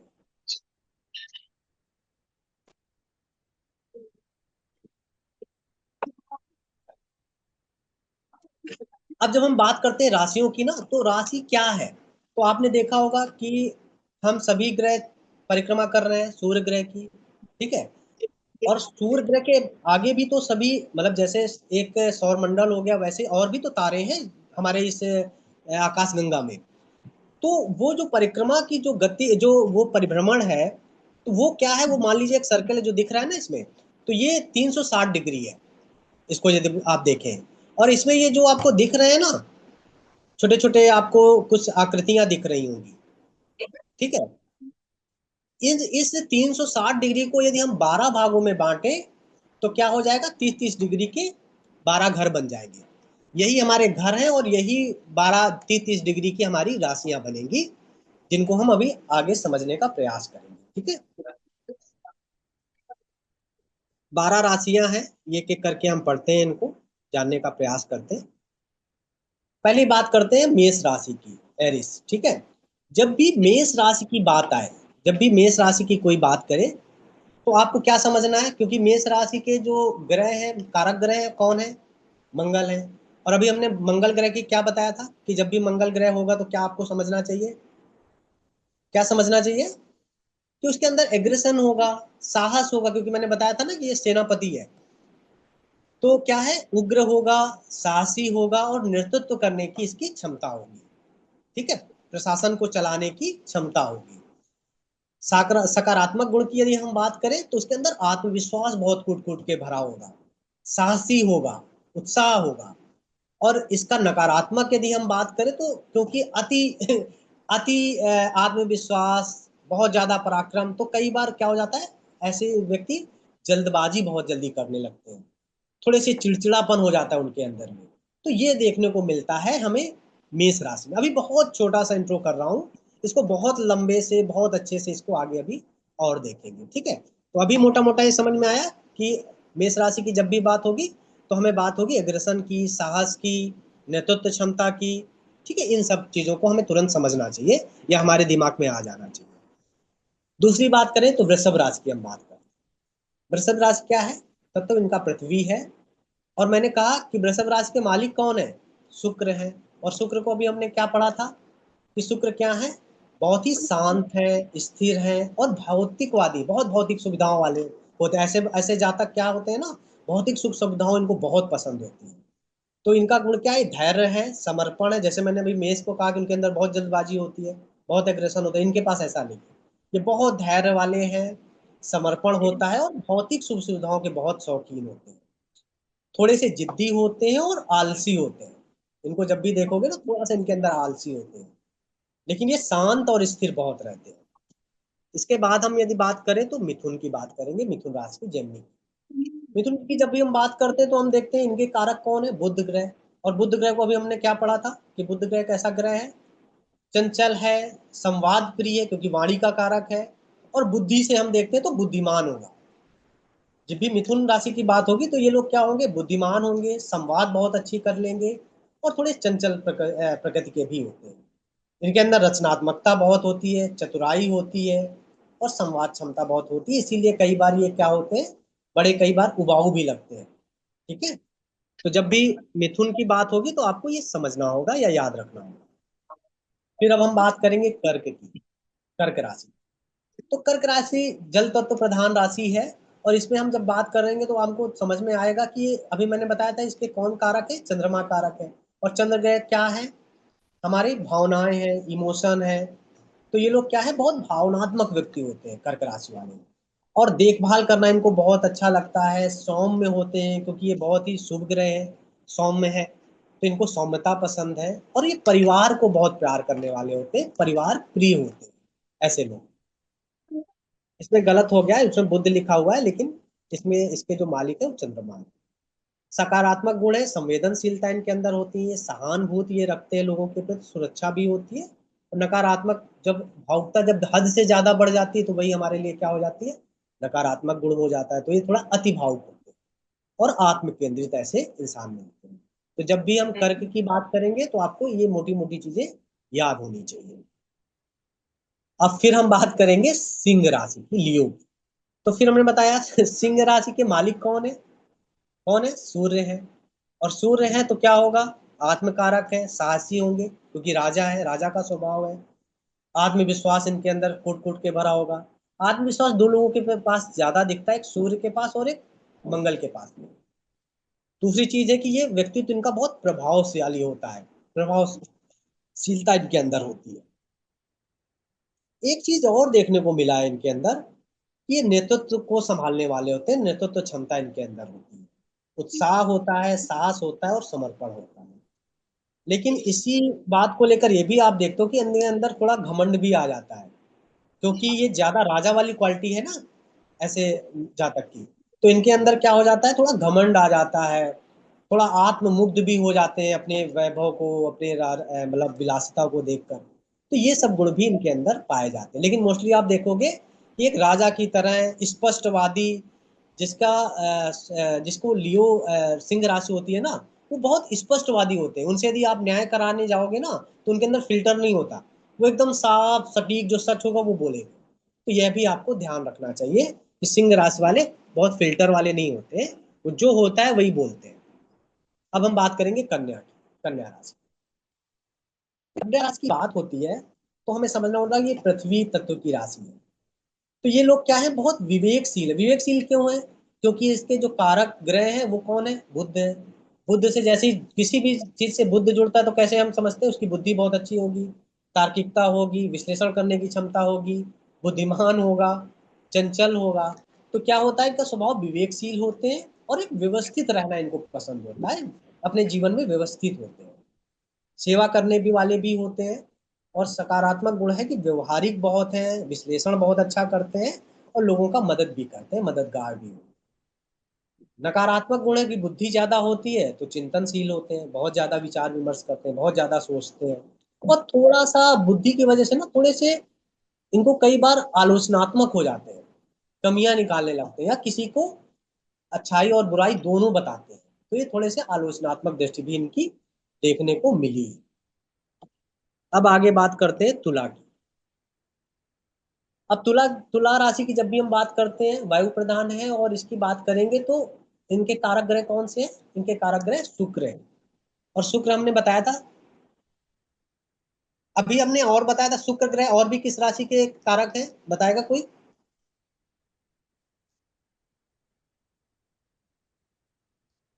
अभी एक और कौन सी राशि हमने पढ़ाई थी जिसके कारक शुक्र थे, है किसी को याद। वृष राशि के। बिल्कुल भौतिकतावादी। सही, वृष राशि की, बिल्कुल सही। तो अब क्या हो गया, अच्छा ये अभी हम बात करेंगे ना कि एक ग्रह को दो दो राशियां कैसे मिली, ये भी अभी हम चर्चा कर लेंगे अभी जब भाव पढ़ाएंगे। तो तुला राशि की जब हम बात करेंगे तो इसके कारक ग्रह कौन है, शुक्र है। और जैसे ही शुक्र आ जाए वैसे ही आप क्या समझेंगे कि ये न्यायप्रिय होगा, संतुलित होगा और सौम्य होगा, ठीक है, थोड़ा सा लग्जरी लाइफ भी जीने का शौकीन होगा। सकारात्मक गुण क्या होंगे, साझेदारी अच्छा, क्योंकि अभी आपको पता चलेगा कि यहाँ पे साझेदारी की बात क्यों आई है, क्योंकि ये सातवें घर की राशि है। जब हम काल पुरुष की कुंडली देखते हैं तो उसमें सातवें भाव की ये राशि मानी जाती है तुला, इसलिए क्योंकि सातवां घर साझेदारी का भी होता है। तो ये अच्छे साझेदारी करने वाले होते हैं, अच्छे पार्टनर होते हैं, सामंजस्य ये बहुत अच्छा बैठा के चलते हैं लोगों के साथ। और दूसरी चीज ये है कि प्रेम भी अच्छे करने वाले होते हैं, प्रेम प्रिय है, इनको प्रेम पसंद है। थोड़ा सा इनका नकारात्मक गुण यदि हम देखें तो थोड़े से निर्णय लेने में इनको कठिनाई होती है। ठीक है, तो तुला राशि की बात हो गई। अब हम आगे बढ़ते हैं वृश्चिक राशि की बात। सभी राशियों में जो थोड़ा सा मैं कहूंगा टफ है या थोड़ा सा स्ट्रगल वाली जो राशि है वो वृश्चिक राशि है। वृश्चिक राशि मंगल ग्रह से देखी जाती है, मतलब इसके कारक जो है मंगल है, तो एक तो पहले ही बात आपको समझ में आ जाएगी कि थोड़े से एग्रेसिव होंगे, थोड़े से गहन डीप होंगे, क्योंकि ये 8वें घर की राशि पड़ेगी। अभी हम घर पढ़ेंगे तब आपको पता चल जाएगा, क्योंकि ये 8वें घर की राशि होती है, तो वहां पे थोड़ा अकल्ट साइंस या गहन विद्याओं को भी सीखने का मन करता है, तो वहां का भी प्रभाव देखने को मिलता है ऐसे इंसान के ऊपर। रहस्यमयी बहुत होता है, बहुत रहस्यमयी ऐसा इंसान होता है। दूसरा, कल्पनाशील बहुत होता है, क्योंकि 8वें घर में ये राशि पड़ती है, तो इसके अंदर कल्पना क्षमता बहुत ज्यादा, बहुत सोचता है। इच्छा शक्ति इनकी बहुत अच्छी होती है, तीव्रता होती है और आंतरिक शक्ति है, क्योंकि ये मंगल की राशि है, तो आंतरिक शक्ति भी इससे हम देखते हैं। क्योंकि मैंने आपको बताया मंगल ग्रह, तो इसलिए इनका जो स्वभाव कई बार हमें देखने को ये भी मिलता है कि उसमें बहुत क्रोध होता है, बहुत जिद्दीपन होता है, अड़ियलपन है। क्योंकि अभी हम आगे आपको जब मांगलिक दोष पढ़ाएंगे तब भी हम बताएंगे कि सबसे ज्यादा खतरनाक मंगल कहाँ कहाँ का होता है, तो पढ़वाएंगे। एक मंगल ये भी बहुत खराब होता है 8वें घर का, तो ये हम आगे बताएंगे। अब बात करेंगे हम धनु राशि। जब भी धनु राशि की बात करें ना, तो धनु राशि के कारक कौन है, मतलब धनु राशि के कारक ग्रह कौन है, बृहस्पति है। और मैंने क्या बताया कि बृहस्पति ग्रह हमारी कुंडली में सबसे ज्यादा क्या है, शुभ ग्रह मानेंगे। शुभ ग्रह शुक्र भी है, चंद्रमा भी है, बुध भी है, लेकिन सबसे ज्यादा शुभ यदि आप देखोगे तो गुरु और शुक्र है। चंद्रमा भी यदि कृष्ण पक्ष का है, शुक्ल पक्ष का है, ये देखना पड़ेगा। कृष्ण पक्ष का उतना शुभ नहीं होता है। और बुध को भी देखना पड़ता है कि कहीं पाप पाप ग्रहों से कहीं ग्रसित तो नहीं है। तो मोस्टली यदि देखेंगे शुभ ग्रह की जब भी बात आएगी तो आप गुरु को ज्यादा मानिए, गुरु, शुक्र, चंद्र और बुध। तो देखते हैं गुरु की क्या क्वालिटी है। तो ऐसा जाता क्या है कि यात्राएं बहुत करता है, और मोस्टली धार्मिक यात्रा करने में इनका बहुत मन लगता है।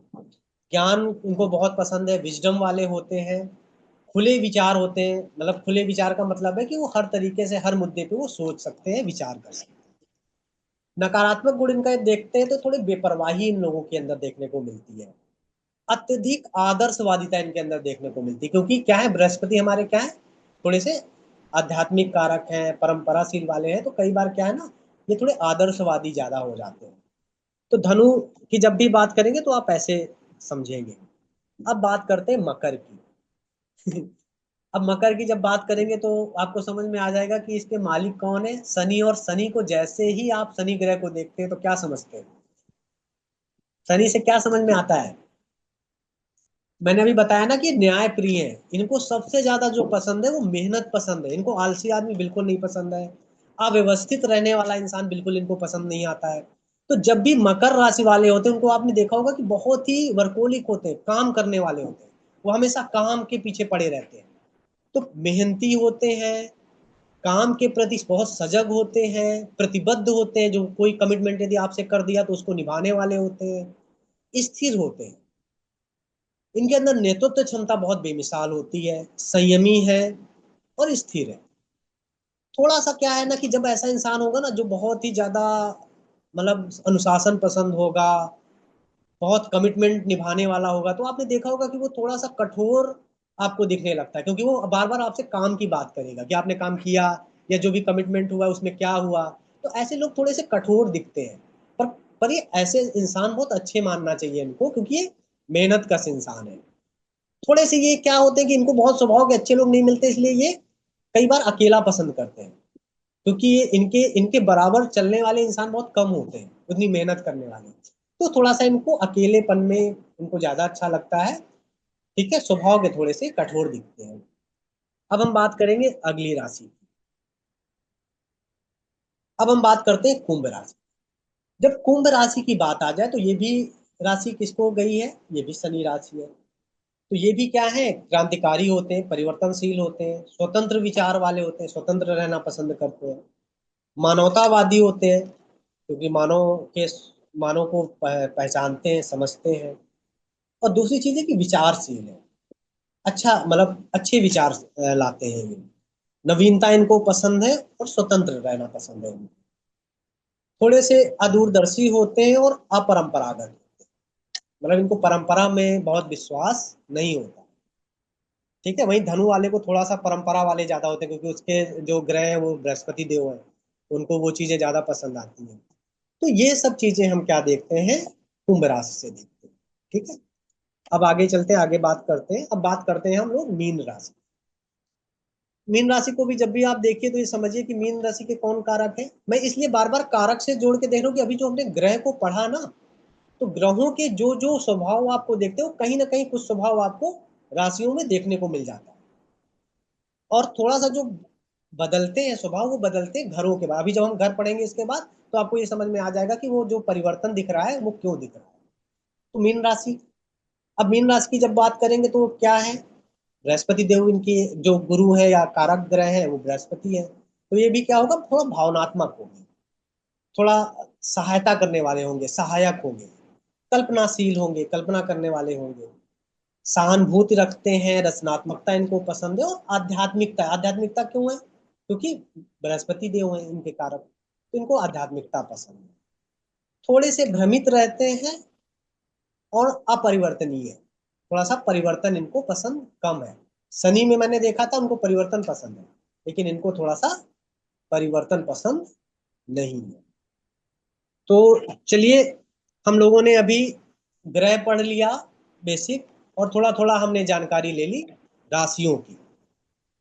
राशियों को थोड़ा थोड़ा आपको कुछ कुछ समझ में आया? कुछ बताइए कि राशि थोड़ा थोड़ा कुछ कनेक्ट किया आपने, कुछ कुछ समझ में आया? हाँ जी सर, आ गया। आया ना, कुछ कुछ मोटा मोटा, मतलब दो चार बातें समझ में आई ना आपको? हाँ जी, हाँ जी। जी सर। ठीक है। हाँ, तो अब जैसे क्या है ना कि हमने दो आधार पढ़ लिए कुंडली के। एक आधार पढ़ लिया ग्रहों को, कि कैसे, क्योंकि ग्रह उसके मूल है, उसकी रीढ़ की हड्डी। यदि ज्योतिष की रीढ़ की हड्डी यदि कोई पूछे तो क्या बताओगे, ग्रह है। तो ग्रहों को हमने थोड़ा सा पढ़ा, और थोड़ा राशियां पढ़ ली। अब हम बात करेंगे 12 भावों की। अभी मैंने जब आपको राशि पढ़ाना शुरू किया था, तो आपने देखा होगा कि हमने बात की थी कि 360 डिग्री की बात किया था ना। तो वो 360 डिग्री को जब हम 12 भावों में बांटते हैं, तो वो क्या होते हैं, 30-30 डिग्री के हमारे 12 भाव निकलते हैं, वही 12 राशियां हैं। और यही ये जो कुंडली के खाने दिख रहे हैं ना आपको, इनको आप खाने बोल लीजिए, इनको आप भाव बोल लीजिए, या इनको घर बोल लीजिए। ये जो 12 घर दिख रहे हैं, और ऊपर आपने देखा होगा 1 2 3 4 ये दिखा लिखा हुआ है ना, ये यही 12 भाव है। और ये 12 भाव फिक्स है। मतलब कहने का ये है कि आप इन 12 भाव में राशि कोई भी हो सकती है, लेकिन भाव हमेशा फिक्स होंगे। यदि अभी हम पहले घर की बात करेंगे तो वो हमेशा पहला ही घर होगा, जगह उसमें खाली जो राशि कोई भी पड़ सकती है। ये बात समझ में आ रही है आपको?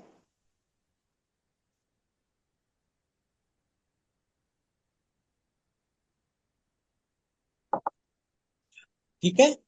हाँ जी कहने का सर। मतलब हमारे ये है कि 12 भाव जो है वो फिक्स रहेंगे, और राशियां वो मूव करती रहेंगी, वो बदलती रहेंगी। वो कभी पहले घर में पहली राशि भी आ सकती है, दूसरी भी आ सकती है, तीसरी भी आ सकती है, चौथी भी आ सकती है।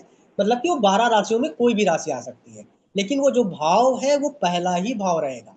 ठीक है, तो ये याद रखिएगा। अब जैसे क्या होता है ना कि अभी हम लोगों ने ये भी पढ़ा था कि 12 भाव हैं और 12 राशियां हैं, और ग्रह हमारे पास 9 है। 9 क्या, 7 है, दो तो छाया ग्रह है, राहु और केतु। तो हम इनको बांटे कैसे?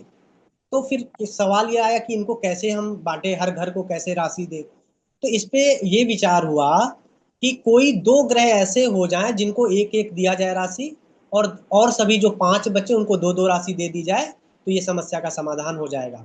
तो इस पे ये किया गया कि सूर्य जो आत्मकारक है उनको एक राशि मिली सिंह, और चंद्रमा जो हमारे मन के कारक हैं उनको भी एक राशि मिली कर्क राशि।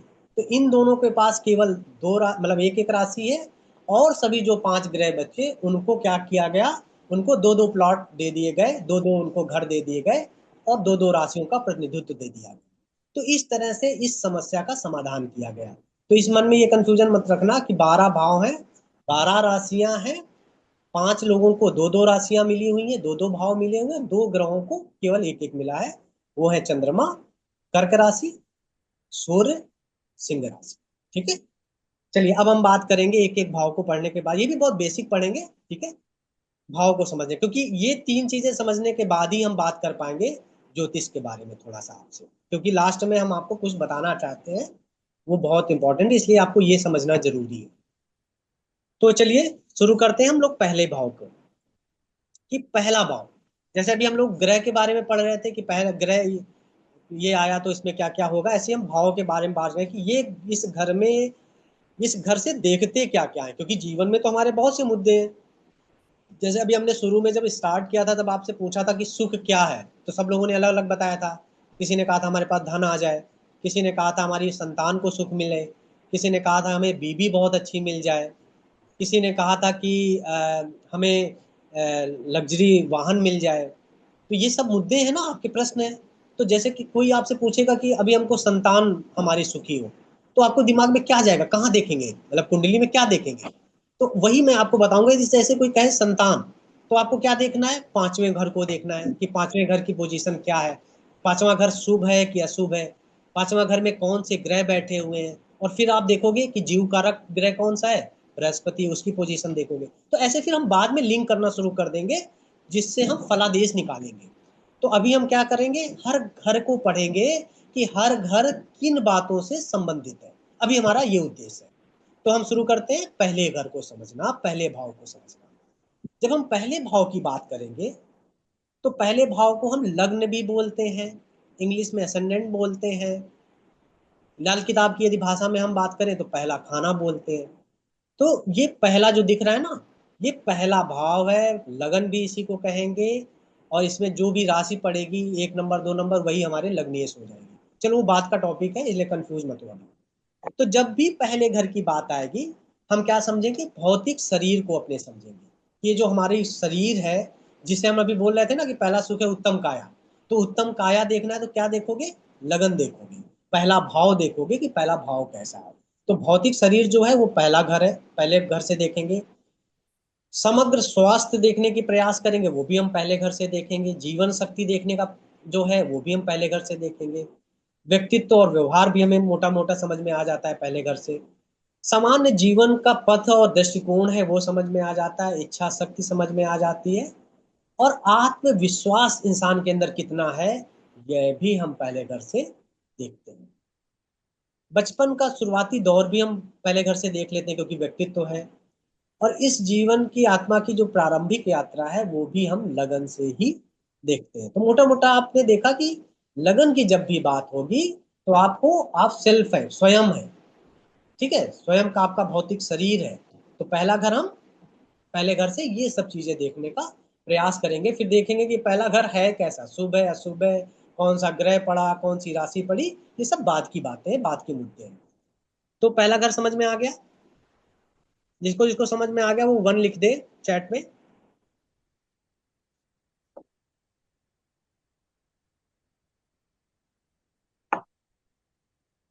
चलिए ठीक है, अब दूसरे भाव की बात कर, थोड़ा सा एक्टिव रहिए, थोड़ा सा सजग रहिए, ठीक है। अब हम बात कर रहे हैं दूसरे घर की, दूसरे घर से हम क्या देखते हैं। जब भी दूसरे घर की बात आए ना, तुरंत आप दिमाग में ये सोचिए कि हम इसको संचित धन देखते हैं, कि हमारी धन की अवस्था क्या है। आगे चल के हम ये भी भाव बात करेंगे कि ये धन भाव भी है, इसे धन भाव भी बोला जाता है। जैसे उसको पहले घर को हम लगन बोलते हैं, वैसे ही इसको हम धन भाव बोलते हैं, या दूसरा घर बोलते हैं, या दूसरा खाना बोलते हैं। तो दूसरे घर की बात जब भी आएगी तो हम धन की, संचित धन को देखते हैं। इससे इससे संवाद दीदी शैली भी नंबर देखते दिया हैं। देखो, मेरा कोई कुछ पूछ रहा है? एगो पलपुआ खाली है और भात कोई भूज का पूछ खाली लीजिए है। अपना। ठीक है, बेल के शरबत है। कहाँ जब भी हम पहले घर की बात करेंगे तो दूसरे घर की बात करेंगे तो हम उससे संचित धन को देखने का प्रयास करेंगे कि संचित धन कैसा है। दूसरी हमने संवाद शैली कहा, भाषा कहा, परिवार कहा, क्योंकि ये कुटुंब का भी भाव है। जो परिवार है, कुटुंब है, उसको भी हम दूसरे भाव से देखते हैं। भोजन करने की जो आपकी आदत होती है, कैसा आपको भोजन पसंद है, इसको भी हम दूसरे भाव से देखते हैं। नैतिक मूल्य, आचार विचार आपके क्या हैं, दृष्टि क्या है, यह सब चीजें हम क्या देखते हैं, दूसरे भाव से देखते हैं। मतलब वो मुख्यतः आपकी जब भी बात हो दूसरे भाव से, तो वाणी देखेंगे, परिवार देखेंगे, धन देखेंगे, और आपके भोजन आदत क्या है, ये सब हम जब भी बात होगी तो वो हम दूसरे घर से देखने का प्रयास करेंगे। आगे चलिए, अब हम बात करते हैं तीसरे घर। कुछ कुछ पॉइंट लिखते जाइए, जो भी मोटी मोटी पॉइंट आपको लग रहे हैं, ठीक है, क्योंकि मैं आगे पूछूंगा आपसे। अब हम आते हैं कुंडली के तीसरे भाव में, तीसरे घर से क्या देखते हैं। तीसरा घर जो है, ये हमारे छोटे भाई बहनों का घर है, क्योंकि 11वां भाव भाव जब हम पढ़ेंगे तो वहां से हम बड़े भाई बहन देखेंगे। तो ये तीसरे घर से हम क्या देखेंगे, अपने छोटे भाई बहनों की स्थिति देखेंगे, अपने लिखने की कौशल देखेंगे, क्षमता देखेंगे कि कैसे हमारी राइटिंग स्किल कैसी है। यहाँ से हमने साहस देखेंगे। मैंने कहा था ना कि तीसरे घर के यदि मंगल है, शुभ है, तो हमने देखा कि वो इंसान बहुत पराक्रमी होता है, बहुत साहसी होता है, और मोस्टली देखा कि वो वर्दी वाली जॉब में वो जाता है। तो यहाँ से पराक्रम भी देखते हैं। तो पराक्रम का ये घर है, ऊपर से यहाँ पे मंगल आ गया, इसका मतलब वो और उत्साह, एग्रेशन, पराक्रम का ग्रह भी है। तो मोस्टली देखा जाता है कि वो लोग खेल कूद में, जॉब में बहुत अच्छा करते हैं। तो तीसरे घर से हमने क्या देखा, लिखना पढ़ना देखा, छोटे भाई बहन देखा, पराक्रम देखा, साहस देखा, और छोटी यात्राएं देखा, दृढ़ संकल्प देखा, इच्छा शक्ति, मतलब कोई भी कमिटमेंट जो है उसे पूरा कैसे कर पाएगा उसको। फिर आपको, आपके शरीर में ये तीसरा घर भुजाएं हैं। भुजा हम अपने जो हमारा शरीर का कंधा है, भुजा है, कंधा है, वो भी हम कहाँ से देखते हैं, तीसरे भाव से देखते हैं। तो ये सब चीजें हम देखने का प्रयास तीसरे भाव से करें, ठीक है। अब आगे बात करते हैं हम चौथे घर की। चौथे घर से क्या देखते हैं। चौथे घर का जो कारक है वो, चौथे घर को हम देखते हैं माँ से, क्योंकि चौथे घर का कर्क राशि है, उनके कारक चंद्रमा है। मैंने पहले भी आपको समझाया था जब ग्रह पढ़ाया था कि जब भी बात चौथे घर की आएगी तो वो मातृत्व का भाव है। माँ देखते हैं, आपकी भावनात्मकता को देखते हैं, ठीक है। तो चौथे भाव से हम क्या देखेंगे, घर की सुख सुविधाएं देखेंगे, वाहन संपत्ति इसको देखेंगे, माँ की स्थिति को देखेंगे, और अचल संपत्ति हो गई, घरेलू वातावरण क्या है वो भी देखेंगे। दूसरे भाव से हम कुटुंब देख रहे थे, यहाँ पे घरेलू वातावरण देखेंगे कि परिवार में कहीं कलह की स्थिति तो नहीं है। शिक्षा देखेंगे, और ये शिक्षा क्या है, ये देखते हैं बचपन की प्रारंभिक पैतृक विरासत देखते हैं। तो ये सब चीजें हम क्या करते हैं, चौथे घर से देखने का प्रयास करते हैं, ठीक है। मोस्टली हम इसको माँ, मन की शांति, भौतिक संपदा, सुख सुविधाएं, ये सब हम चीजें कहाँ से देखते हैं, चौथे भाव से। अब हम बात करेंगे पंचम भाव की। पंचम भाव से क्या देखते हैं। पंचम भाव से हम जब भी देखने की बात करते हैं, संतान कब होगी, कैसी होगी, वो हम बात जब भी करना होगा पंचम भाव को देखेंगे। प्रजनन को पंचम भाव से देखेंगे। हमारी रचनात्मकता को देखेंगे, अभिव्यक्ति को देखेंगे, प्रेम संबंधों को भी हम लोग पंचम भाव से देखेंगे, ठीक है। पंचम भाव में जब भी कोई ग्रह आता है या पापी ग्रह आता है तो मोस्टली हम देखते हैं कि वो प्रेम संबंध में जाता ही जाता है इंसान, तो वो भी हम देखते हैं। मंत्र अनुष्ठान भी देखते हैं, और ये शेयर बाजार का भी घर है, शेयर बाजार भी हम जो देखते हैं वो भी हम पंचम भाव से देखते हैं। शिक्षा देखते हैं, एक तो प्रारंभिक बचपन की जो शिक्षा दीक्षा होती है वो चौथे घर से देखते हैं, उसके बाद हम पंचम भाव से देखते हैं, और उच्च शिक्षा हम नवम भाव से भी देखते हैं। तो इसमें क्या क्या हमने देखा, संतान देखा, प्रेम देखा, राष्ट्र प्रेम करने वाला है कि नहीं ये भी देखते हैं, सट्टा बाजार देखते हैं, ठीक है, और एजुकेशन देखते हैं पंचम भाव। अब हम बात करते हैं छठे भाव। देखो, कुंडली के कुछ भाव बहुत पॉजिटिव हैं, बहुत अच्छे हैं, शुभ हैं, अच्छा देने वाले हैं, तो उसी तरह से पूरे कुछ भाव ऐसे हैं जो कष्ट देने वाले हैं, क्योंकि ये पूरे भाव हमारे पूरे जीवन की कहानी को बयां करते हैं ना, पूरे जीवन की कहानी को बताते हैं। तो इसमें सभी अच्छा अच्छा तो होगा नहीं। तो इस कुंडली में जब हम भाव पढ़ेंगे ना, तो इसमें कुछ भाव बहुत आपके सपोर्ट करने वाले हैं, बहुत अच्छा रिजल्ट देने वाले हैं, तो कुछ भाव इसमें बुरे रिजल्ट देने वाले या गलत करने वाले हैं, या जिनसे दुख मिलता है इंसान को। तो उनमें से एक भाव ये भी है, छठा भाव। हम जब भी त्रिक भाव की बात करेंगे, दुख भाव की बात करेंगे, वो भाव होते 6, 8, 12, वो हम धीरे धीरे पढ़ेंगे।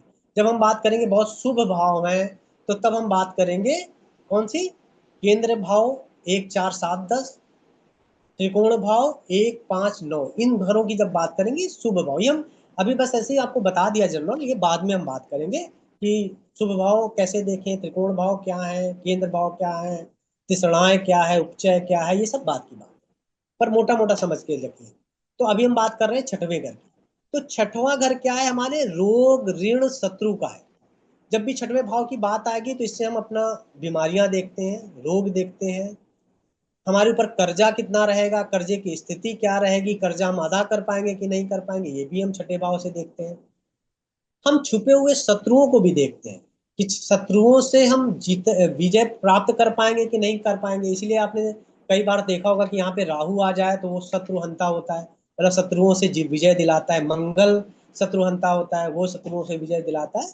तो इस भाव को हम देखते हैं कि ये भाव हमारा मोस्टली ये देखा जाए तो ये कर्जे का भाव है, ये हमारे रोगों का भाव है, बीमारियों का घर है, ये हमारे काम का भी घर है, नौकरी भी हम इसी घर से देखते हैं, मुकदमेबाजी भी हम इसी घर से देखते हैं। ठीक है। और अपना ममाना जो पक्ष है ना, ममिहाल या ननिहाल जिसे कहते हैं, वो भी हम इसी से देखते हैं। तो ठीक है, मोटा मोटा आपको समझ में आया छठे घर से क्या है। बस छठा घर से याद रखिए, रोग ऋण शत्रु, ये सब हम कहाँ से देखते हैं, छठे घर से। अब हम बात करेंगे सातवें घर। जब भी सातवें घर की बात आएगी तो सातवें घर से आपने क्या होगा देखेंगे, सबसे पहले तो आपके जीवन साथी की बात आएगी, विवाह की बात आएगी कि विवाह कब होगा, विवाह की स्थिति कैसी रहेगी, जीवन साथी आपका कैसा होगा। दूसरी चीज है व्यवसायिक साझेदारी कैसी हो। अभी हमने बात किया था, आपने देखना था तुला राशि जब मैं पढ़ा रहा था तो उसमें व्यवसायिक शब्द आया था ना, कि ये अच्छे व्यवसायिक वाले होते हैं। तो क्योंकि ये काल पुरुष की कुंडली में सातवीं राशि इसमें पड़ती है, तुला राशि, और तुला राशि के कारक कौन है, शुक्र है। तो विवाह दाम्पत्य जीवन भी हम शुक्र से देखते हैं, जैसे हम संतान के लिए जीव कारक बृहस्पति को देखते हैं। तो सातवें घर से क्या है, विवाह देखेंगे, जीवन साथी देखेंगे, व्यवसायिक उतार चढ़ाव देखेंगे, व्यवसायिक साझेदारी देखेंगे, यौन संबंध देखेंगे। ठीक है। हम जमीन भी देखते हैं, भूमि भी देखते हैं, विपरीत लिंगी के प्रति हमारा जो आकर्षण होता है उसे भी हम देखते हैं। ये सब चीजें मोटी मोटी हम सातवें घर से देखने का प्रयास करते हैं। तो जब भी सातवें घर की बात आए तो इन सब चीजों को आप याद रखिए। अब हम बात करते हैं आठवें घर। अभी मैंने आपको समझाया था कि कुंडली के जो 3 घर हैं वो हमारे त्रिक भावों में आते हैं या बुरे भाव में आते हैं, जिनमें से एक अभी हमने पढ़ लिया, छठा घर। अब हम पढ़ने जा रहे हैं आठवें घर के बारे में।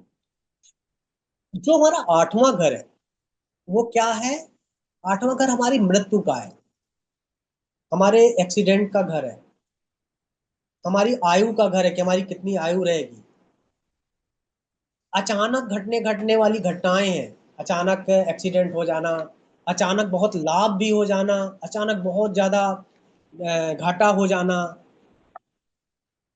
इसको लाल किताब के हिसाब से देखें तो इसको कहा जाता है ये शमशान घाट है, इस ये घर को। वैसे देखें तो ये गुप्त विद्याओं का घर है, तंत्र मंत्र अध्यात्म, मतलब जो गूढ़ विद्याएं हैं, अकल्ट साइंस है, उसको भी हम लोग आठवें घर से देखते हैं। इसमें केतु बैठ जाए तो कई बार आपको तंत्र मंत्रों की तरफ ले जाने की कोशिश करता है, बहुत आप आकर्षित रहते हैं ये सब चीजें सीखने के लिए। तो हम जब भी देखेंगे ये सर्जरी का भी भाव है, दीर्घकालिक बीमारियां चलने का भी भाव ये है, आठवां घर। ठीक है। और गुप्त ज्ञान का है, ये हमने बता ही दिया। तो आपने ये देखा कि ये जो मोटा मोटा ये भाव है तो बहुत अच्छा तो नहीं दिख रहा होगा आपको, लेकिन इसकी पॉजिटिव चीज भी है और निगेटिव भी है। निगेटिव ये कि ये देखो इसमें रोड एक्सीडेंट, आयु, ठीक है, ये सब देखते हैं इसमें, अचानक घटना कोई घटना, ये सब हम आठवें घर से देखते हैं। ठीक है। तो आगे पढ़ेंगे कि ये भाव और कैसे देखते हैं, कौन सा ग्रह इसमें जाएगा तो क्या फल देगा, ये आगे की बात है। तो अभी मोटा मोटा आपको ये समझ में आ गया आठवां घर। चलिए अब हम बात करेंगे नौवें घर की। ये देखो मूल त्रिकोण भाव है, तो ये शुभ भाव है। तो ये क्या है, हमारे भाग्य है, ये हमारे भाग्य का घर है कि हमारे प्रारब्ध में भाग्य में क्या है यह बताता है। यह भी बताता है कि हमें अपने पूर्वजों से क्या मिला, क्या संपत्ति मिली, मतलब पूर्वजों से जो मिला है वो भी है भाव बताता है, या हम इस भाव से देखने का प्रयास करते हैं। आपकी किस्मत, आपके पूर्वज, धर्म, कितने धार्मिक हैं आप, यह भी हम देखते हैं। नैतिकता, उच्च शिक्षा की जब भी बात हो तो भी हम बात नौवें घर की। हमने कहा कि बचपन की प्रारंभिक शिक्षा आप चौथे घर से देखते हैं, फिर उसके बाद आगे की शिक्षा आप 5वें घर से देखते हैं, और उच्च शिक्षा जो करते हैं उसको हम 9वें घर से देखते हैं। धर्म और आध्यात्मिकता देखते हैं, लंबी दूरी की यात्रा देखते हैं, छोटी दूरी की यात्रा भी हमने आपको बताया था तीसरे घर से भी देखते हैं। ये पिता की भी स्थिति को देखते हैं कि पिता की क्या स्थिति है, या पिता का क्या आपको मिला है, या पैतृक प्रभाव क्या है, दर्शन, प्रकाशन, ये सब चीजें, आदर्शवादिता, ये सब चीजें हम मोटा मोटा 9वें घर से देखते हैं या देखने का प्रयास करते हैं। ठीक है, तो 9वें घर की अभी देखा जो आपने 8वें घर से क्या देखा था, तो उसकी बातें सुन के कैसी लग रही थी? मृत्यु, नुकसान, एक्सीडेंट, चोट चपेट, अकल्ट साइन, गूढ़ विद्याएं, ये सब हम 8वें से देख रहे थे। वैसे ही हम 9वें से क्या देख रहे हैं? अध्यात्म देख रहे हैं, ज्ञान देख रहे हैं, अपने पूर्वजों को देख रहे हैं, उच्च शिक्षा देख रहे हैं। तो ये भाव थोड़ा सा क्या दिख रहा है आपको? पॉजिटिव ज्यादा दिख रहा है। इसके बाद फिर बात करते हैं हम 10वें घर। 10वें का घर को आपने हमने बताया था कि ये किसका घर है? ये शनि का घर है। 10वीं राशि मकर है ना, और मकर के कौन स्वामी है? शनि है। तो इनको यहाँ से हम क्या देखते हैं? क्योंकि कर्म प्रधान है, तो यहाँ से हम कैरियर देखते हैं। आप नौकरी क्या करेंगे, व्यवसाय क्या करेंगे, वो सब हम लोग क्या देखते हैं? 10वें से देखते हैं। कई बार आप अपनी जिंदगी में देखिएगा, जब आपने पहला पैसा कमाना शुरू किया होगा, तो वहां पे आपकी जरूर दसम, दूसरे घर की और छठे घर की दशा, अंतरदशा, स्वतंत्र दशा जरूर चल रही होगी। लग्न कुंडली की और नौमांस कुंडली में जरूर चल रही होगी, या इन घरों में बैठे ग्रहों की चल रही होगी। ये हम आगे देखेंगे कि कैसे देखते हैं इसको। तो क्या बात करते हैं हम? 10वें घर को जब भी चर्चा होगी तो उसमें हम देखेंगे पैसा, कैरियर, प्रतिष्ठा, सार्वजनिक छवि, क्योंकि 10वां घर अच्छा हुआ और अच्छे ग्रह यहाँ पे बैठे, तो हम लोग राजनीति को भी यहाँ से देखते हैं कि राजनीति में आप क्या कर सकते हैं। सरकार को देखते हैं, प्रशासन को देखते हैं, यहाँ से जिम्मेदारियां देखते हैं, क्योंकि मैंने बताया था शनि कैसा ग्रह है? जिम्मेदारियां निभाने वाला है, मेहनत कराने वाला है, कर्तव्य को पूरा करने वाला है, प्रसिद्धि देने वाला है। ठीक है, और कर्मा है, आपके कर्म को बताता है। तो ये सब बातें हम क्या करेंगे? 10वें घर से देखने का प्रयास करें। इसके बाद आइए 11वां घर। 11वें घर की जब भी बात होती है, 11वें घर को जब भी हम देखते हैं, तो हम लोग देखते हैं कि ये इच्छा पूर्ति का घर है। आपने पूरी कुंडली में देखा कि जो जो भी इच्छाएं आप करते हैं, तो आप जैसे लगन से क्या है, दिमाग और चंद्रमा से आप सोचते हैं कि हम करेंगे क्या। फिर तीसरे घर में आप क्या करते हैं? पराक्रम का भाव है, उससे कोशिश करते हैं। तो अब हम लोग क्या कर रहे हैं कि जब हम बात कर रहे थे 11वें घर की, हम बात कर रहे थे, तो 11वें घर की हमने देखा था कि इच्छा पूर्ति का घर है। यहाँ से इच्छाएं देखी जाती हैं, इच्छाएं पूर्ति कब होंगी, कैसे होंगी, ये सब हम 11वें घर से देखते हैं। बड़े भाई बहनों को भी हम 11वें घर से देखते हैं, सामाजिक नेटवर्क को देखते हैं, महत्वाकांक्षा को हम देखते हैं, हमें जीवन में अवार्ड मिलेगा, पुरस्कार कब मिलेगा, ये भी हम देखते हैं, और प्रयास में हम कितने सफल होंगे, ये भी हम 11वें घर से देखने का प्रयास करते हैं। तो 11वां घर हम समझ गए। अब हम बात करते हैं 12वें घर की। अब जब भी बात आएगी 12वें घर की, तो 12वें घर से हम लोग क्या देखने का प्रयास करेंगे? हम 12वें घर से देखते हैं कि हमें, देखो मैंने कहा था, अभी हमने बताया था कि हमारे त्रिक भाव कौन कौन से हैं। छठा भाव हमने पढ़ा था, तब हमने सावधानी से पढ़ा था। 8वां भाव जब पढ़ा था, तब हमने सोचा था कि क्या क्या है इसमें।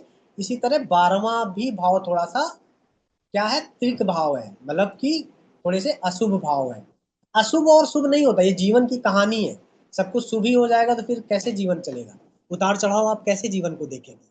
तो इससे क्या देखते हैं? हम व्यय को देखते हैं कि हमारे जीवन में खर्चा कितना होगा, कितना पैसा खर्च होना है, इसको हम 12वें घर से देखते हैं।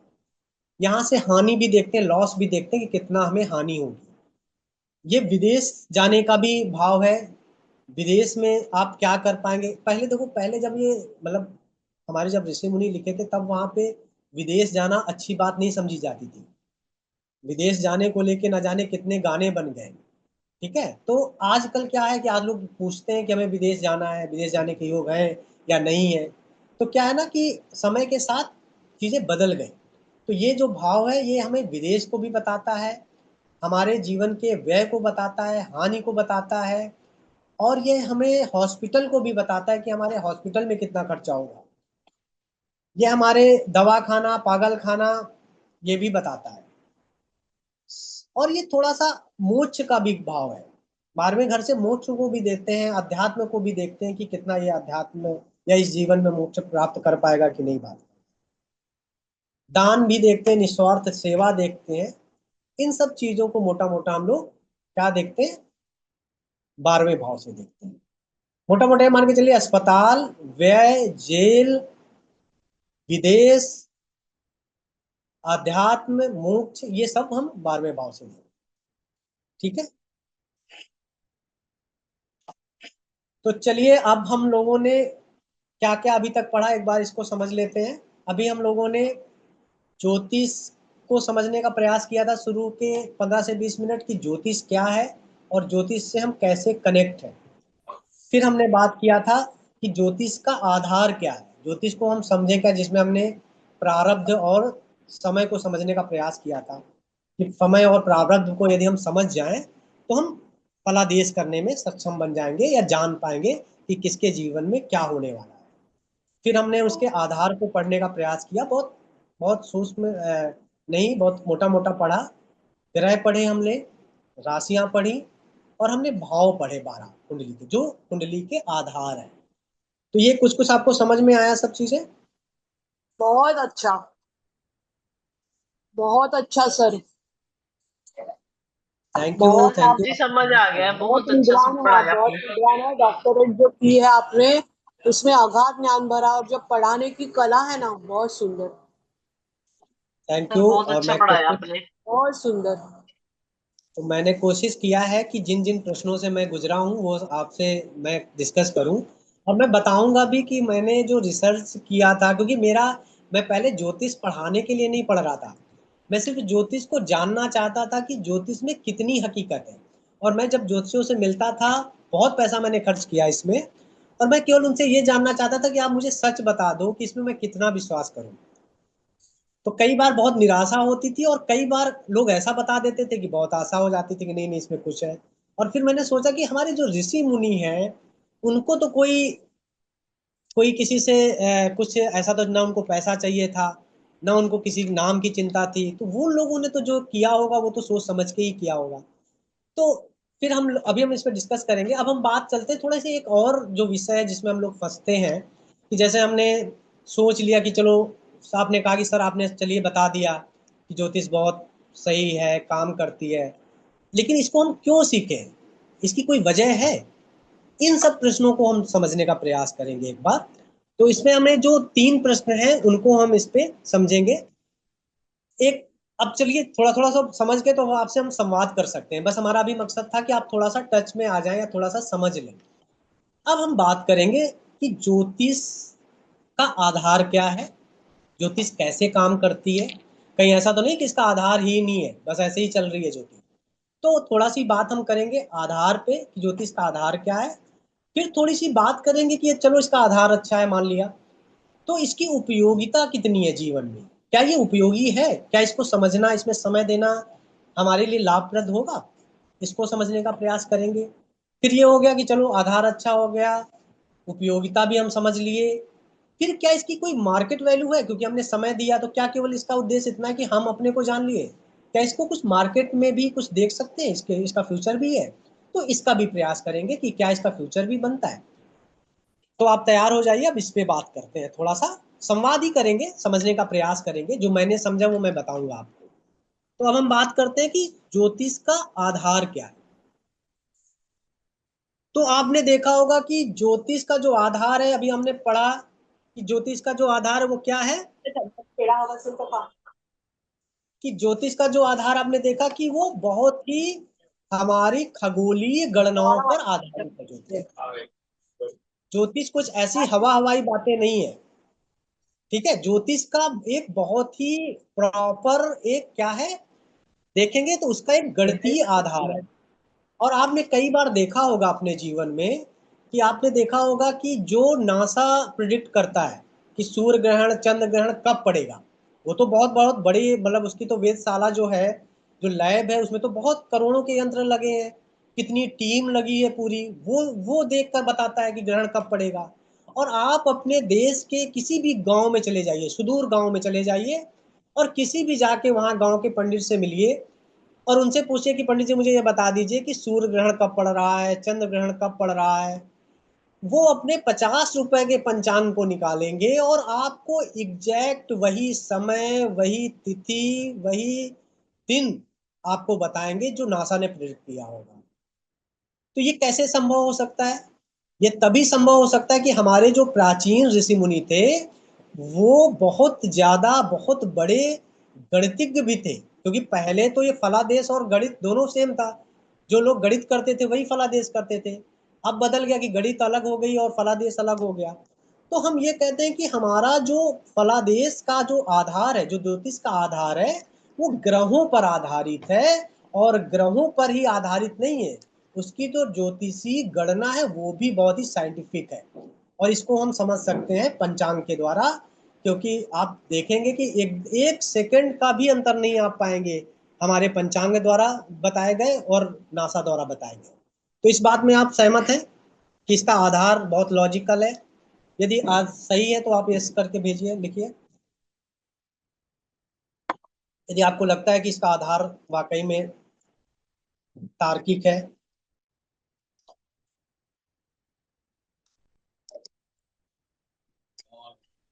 सर अभी मैं बोलूं कि ऐसा मीन सही निकलता है क्या? क्योंकि मैंने अभी मेरे बेटे के लिए 6 महीने में इतने लोगों को आजमाया, कोई भी मुझे ऐसा सही नहीं बोला। मीन से क्या अभी तो पंचांग के अनुसार ये गणित है तो निकलना चाहिए ना कि कब तक बाबा। एक पर्चा वाला बाबा है, वो पर्चा नहीं, निकालता है। वो बात मैं समझ गया हूँ। अभी हम लोग क्या कर रहे हैं ना, अभी हम इस पे डिस्कस बाद में कर लेंगे।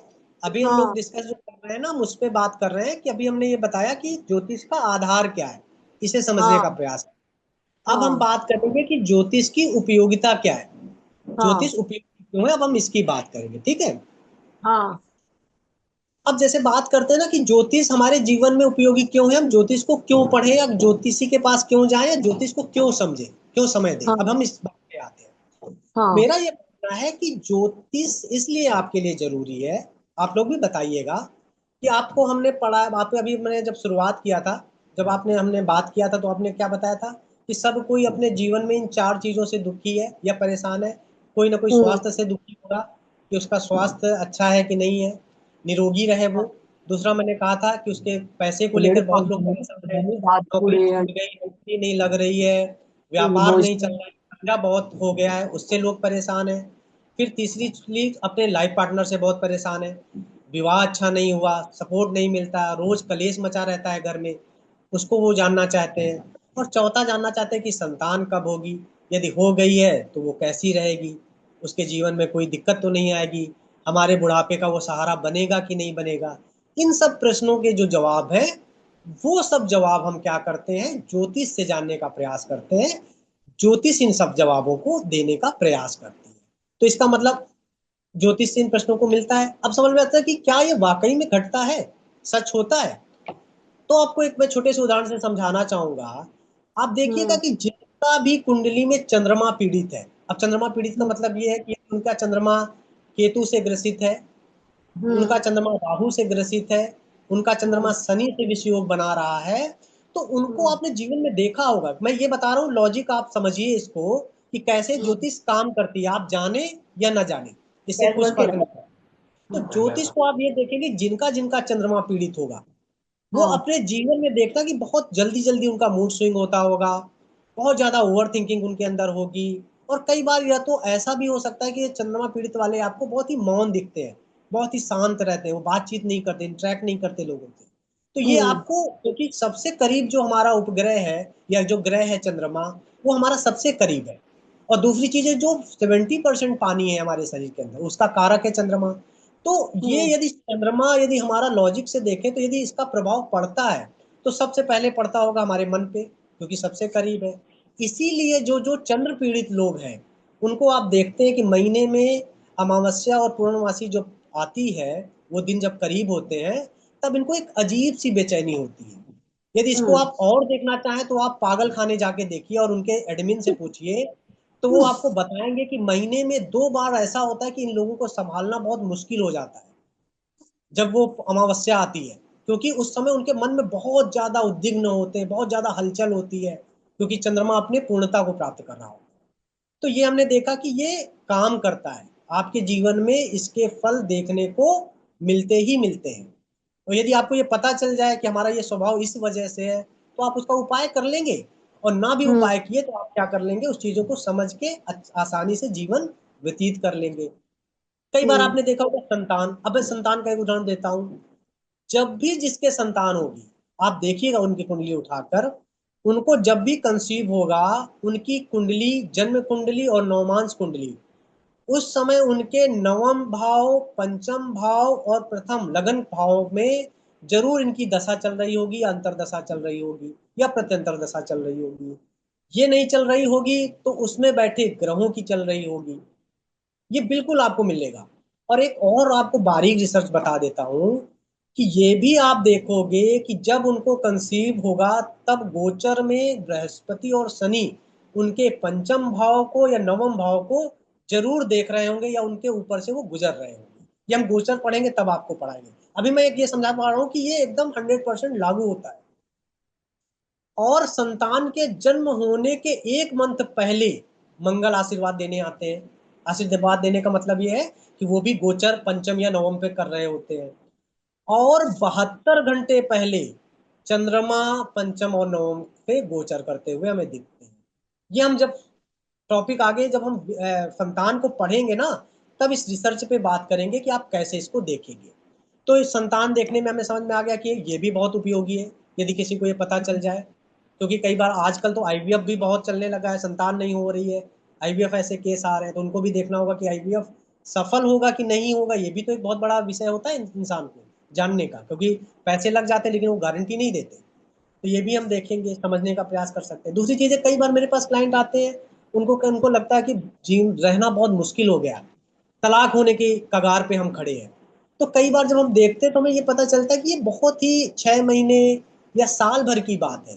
तो हम उनको गाइड करते हैं कि साल भर की बात है, आप कुछ दिन मौन हो जाइए, बंद बात करिए, बहुत शांति से अपने काम से काम रखिए।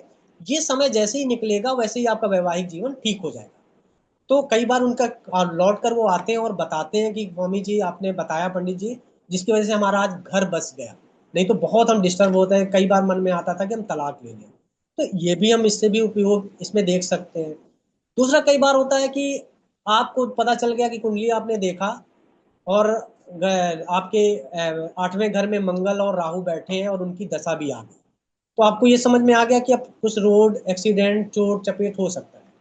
तो आप क्या कर सकते हैं कि कई बार हमारे पास जब हमें दिख जाता है कि ये घटनाएं इनकी घट सकती है, तो हम लोग क्या करते हैं कि उनको ये सलाह देते हैं कि हो सके तो आप इंश्योरेंस ले लीजिए। क्या पूछ के भाई ये तो हो सकता है कि आपको चोट लगे, कोई दिक्कत आए, तो कम से कम हेल्थ इंश्योरेंस रहेगा तो आप कम से कम आसानी से उस दौर से गुजर तो जाएंगे। तो मैं ये समझने का प्रयास ये किया कि ज्योतिष का आधार बहुत सॉलिड है। तो अब हमने दो चीजें समझ ली कि ज्योतिष का आधार समझा और ज्योतिष की उपयोगिता समझी। कधी कधी हे कर एक चीज और आपको समझाना चाहता हूँ। अब समझ में आता है कि चलिए हमने ज्योतिष समझ लिया, पढ़ लिया, क्या ज्योतिष की मार्केट है? क्या ज्योतिष का व्यापार या व्यवसाय में कुछ कर सकते हैं? तो आप देखेंगे कि ज्योतिष दिन प्रतिदिन बढ़ती जा रही है, ज्योतिषी की डिमांड बढ़ती जा रही है, ज्योतिष के अलग अलग तरीके बढ़ते जा रहे हैं। इसके पीछे का कारण भी समझने का प्रयास करिए। दो चीजें हैं। पहले क्या होता था कि हम लोग संयुक्त परिवार में रहते थे। संयुक्त परिवार में रहने से बहुत सी समस्याओं को पहले ही हल कर लिया जाता था। मियाँ बीवी में लड़ाई होती थी, परिवार संभाल लेता था, समझा देता था। 4 लोग खड़े हो जाते थे, 4 लोगों की चिंताएं होती थी कि नहीं घर नहीं तोड़ना है, चीजें चला देनी है। अब क्या हो रहा है, न्यूक्लियर फैमिली हो गई, छोटे छोटे परिवार हैं। अब देखने को ये मिल रहा है कि लोग अपने करियर को, नौकरी को बनाने के चक्कर में शादी नहीं कर रहे हैं। शादी करना मतलब शारीरिक संबंध तो उनके बन रहे हैं, लिव इन में तो रहना शुरू कर दिए, लेकिन वो संतान प्लान नहीं करते हैं। उसमें वो गलतियां भी करते हैं, मिसकैरेज भी ऐसे करते हैं, ये सब भी घटनाएं घटती हैं। तो क्या होता है कि आप जब मुक्त होके क्योंकि ये तो भाई देश काल परिस्थितियां तो बदलेंगी, उनके हिसाब से आप चलेंगे। तो उनकी वजह से क्या होता है कि जब आपका समय हो रहा होता है, पीक समय होता है, उस समय आप ध्यान नहीं देते हैं और बाद में फिर आप परेशान होते हैं। संतान करने के लिए परेशान हैं, आयुर्वेद इलाज करा रहे हैं, आईवीएफ जा रहे हैं, ज्योतिषी से पूछ रहे हैं, और ये आप बढ़ता जाएगा। जैसे जैसे चीजें और बढ़ेंगी ये बढ़ेगा, क्योंकि ये घटेगा नहीं। एक और कारण है कि ये क्यों बढ़ रहा है। अब दूसरी चीज है कि आप बहुत बहुत सी मानसिक चीजें हो रही कि आप संवाद नहीं कर पा रहे हैं किसी से। क्यों नहीं कर पा रहे हैं? क्योंकि माँ बाप के पास टाइम नहीं है बच्चों को देने के लिए। बच्चे बड़े हो रहे हैं, उनके अंदर न जाने कितनी प्रश्न बन रहे हैं, न जाने कितनी उत्कंठाएं हैं, और वो क्या कर रहे हैं, वो कहीं ना कहीं अपनी काउंसलिंग करवा रहे हैं, कहीं ना कहीं ज्योतिषी से बात कर रहे हैं। नहीं तो ऐसे मतलब हजारों एस्ट्रोलॉजी ऐप जो लॉन्च हो चुके हैं, जो चल रहे हैं, वो कैसे चल रहे हैं? वो मैंने भी काम किया, मैं आपका अनुभव भी बता सकता हूँ कि उस पर ज्योतिषी नहीं होते, वहां पे काउंसलिंग चलती है ज्योतिष का आधार लेके, क्योंकि उनके पास प्रश्न बहुत है, माँ बाप के पास समय नहीं है, वो सुन नहीं रहे उन बातों को, और किसी से बताएंगे तो उनके लोग उसका मिसयूज कर सकते हैं। तो इस सब वजहों से वो लोग क्या है, बेचैन है बहुत ज्यादा, और सुनने पे उनके पास जा रहे हैं ज्योतिषी के पास। तो इसका मतलब है कि ज्योतिषी का बाजार दिन प्रतिदिन बढ़ेगा, घटेगा नहीं। दूसरी चीज एक और कारण है जो मैंने समझा, जो पाया, आप लोग एक थोड़ा सा भी गांव से संबंध रखते हैं, या पुराने पुराने लोगों से यदि आप बात करेंगे तब भी आपको पता चल जाएगा। पहले जमाने में हम ज्योतिषी उपाय अपने जीवन में करते हुए चलते थे, जो आज हम भूल गए हैं। कैसे ज्योतिषी उपाय करते थे? पहले आपने देखा होगा, यदि लोग जानते होंगे, शायद हमारी बात से सहमत हो, कि पहले हम लोग क्या करते थे, सभी परिवार के लोग रसोई में खाना खाते थे। जब रसोई बन जाती थी, खाना बन जाता तो लोग बुलाए जाते थे और रसोई में बैठ के खाते थे। जब हम रसोई में खाते हैं तो आज हम लोग उसका उपाय बताते हैं। जब भी कोई रसोई में साफ सुथरी रसोई रखता है, रसोई में खाता है, उसका मंगल हमेशा उच्च रहता है। आधा कलेश तो ऐसे ही कम हो जाता है जब कोई अपने किचन में बैठ के खाना खाने लगता है और रसोई को बहुत साफ सुथरी रखता है। तो अब ये उपाय हम नहीं करते हैं, अब हम लोग रसोई में बैठ के खाने खाते नहीं है। दूसरा उपाय हम जाने अनजाने करते थे कि घर की पहली रोटी निकालते थे, और पहली रोटी हम किसको खिलाते थे?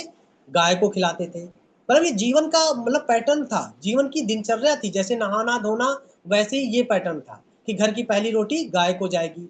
गाय को रोटी खिला के पैर छूते थे हम, अपने शुक्र को हमेशा अच्छा रखते थे, इसलिए कभी भी वैवाहिक जीवन में दिक्कत नहीं आती थी, सुकून में दिक्कत नहीं आती थी। एक ये उपाय हम रोज करते थे।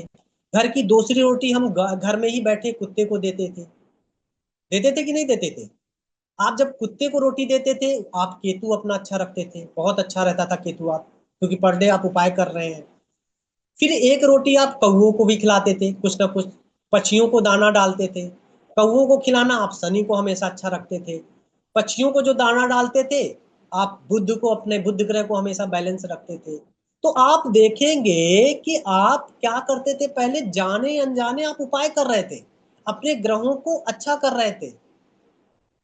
सुबह सुबह मॉर्निंग में उठकर आप नहा धो के अपना तैयार हो जाते थे, वैसे दिनचर्या आपकी अच्छी रहती थी, स्वस्थ रहते थे।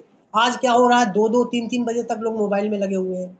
तो जो इस समय की जो मांग है, जो ये समय बदला है, उसकी वजह से उपयोगिता इसकी और बढ़ गई है, इसकी मार्केट और बढ़ गई है। लोगों के अंदर प्रश्न बहुत बन गए हैं, और ये बनते जाएंगे, क्योंकि अब पीछे नहीं लौट के लोग जा पा रहे हैं। इसीलिए आपने देखा होगा कि योग कितनी तेजी से बढ़ा। क्यों लोग योग की तरफ भागने लगे? उसके पीछे का भी तो रीजन यही है। क्यों लोगों को थायराइड, शुगर, ये सब दिनचर्या की बीमारियां हैं, ये सब आने लगी। तो अब हम बात करें तो यदि मार्केट साइज की जब हम बात करते हैं तो हम देखते हैं कि इसका 10,000 करोड़ का मार्केट वैल्यू है, जो अभी दिन प्रतिदिन 15% के हिसाब से ये बढ़ रही है मार्केट। ये जो इंडस्ट्री है एस्ट्रोलॉजी की, ये 10 करोड़ की मार्केट है। 30 करोड़ लोग एस्ट्रोलॉजिकल गाइडेंस ले रहे हैं, जो रजिस्टर्ड है, जो जिसका डेटा है। कई लोगों का तो डेटा भी है ही नहीं। तो ये भी हम देख रहे हैं कि 30 करोड़ से ज्यादा लोग इस पे विश्वास करके लोगों को बात कर रहे हैं, देख रहे हैं, उनसे अपना प्रश्नों को पूछ रहे हैं। और यदि हम देखें तो आपने देखा होगा, अपने जीवन में अनुभव किया होगा कि पर्सनली यदि देखा जाए तो एक एस्ट्रोलॉजर 500 से रुपए लेके 5,000, एक एवरेज बात हम कर रहे हैं, लेने के लिए तो लोग 11,000, 51,000, 2 लाख तक लेते हैं, लेकिन एक एवरेज हम बात करें तो 500 से लेके 5,000 तक एक एस्ट्रोलॉजर की फीस देखने को मिलती है पर सेशन। मतलब एक बार देखेगा तो वो 500 से 5,000 के बीच में पर सेशन वो आपसे ले लेगा। तो इसका मतलब है कि यह मार्केट हमें देखने को मिलती है। दूसरी चीज इसके और बेनिफिट हम क्या देखते हैं, एक तो आप कंटेंट क्रिएट करते हैं, यूट्यूब इंस्टाग्राम इसमें डालते हैं, सोशल आपकी एक पहचान बनती है। जो आप घर में कई बार हाउस वाइफ है या कई लोग हैं, बच्चे हो गए, सब कुछ सेट हो गया, अब वो जीवन में कुछ करना चाहते हैं, अपने आप को समय देना चाहते हैं। क्योंकि मैं तो देखता हूँ कि महिलाएं मोस्टली जो घर संभालती हो कभी अपने को बहुत समय नहीं दे पाती। तो क्या है, उनके लिए घर बैठे ऑनलाइन सब काम आप कर सकते हो, तो आपकी एक पहचान भी बन सकती है, पर्सनालिटी आपकी ग्रो होगी। और दूसरी चीज आप देखते हैं कि आप देखते देखते अपने ही लोगों के बीच में क्या बन जाएंगे, फेमस पर्सनालिटी बन जाते हैं।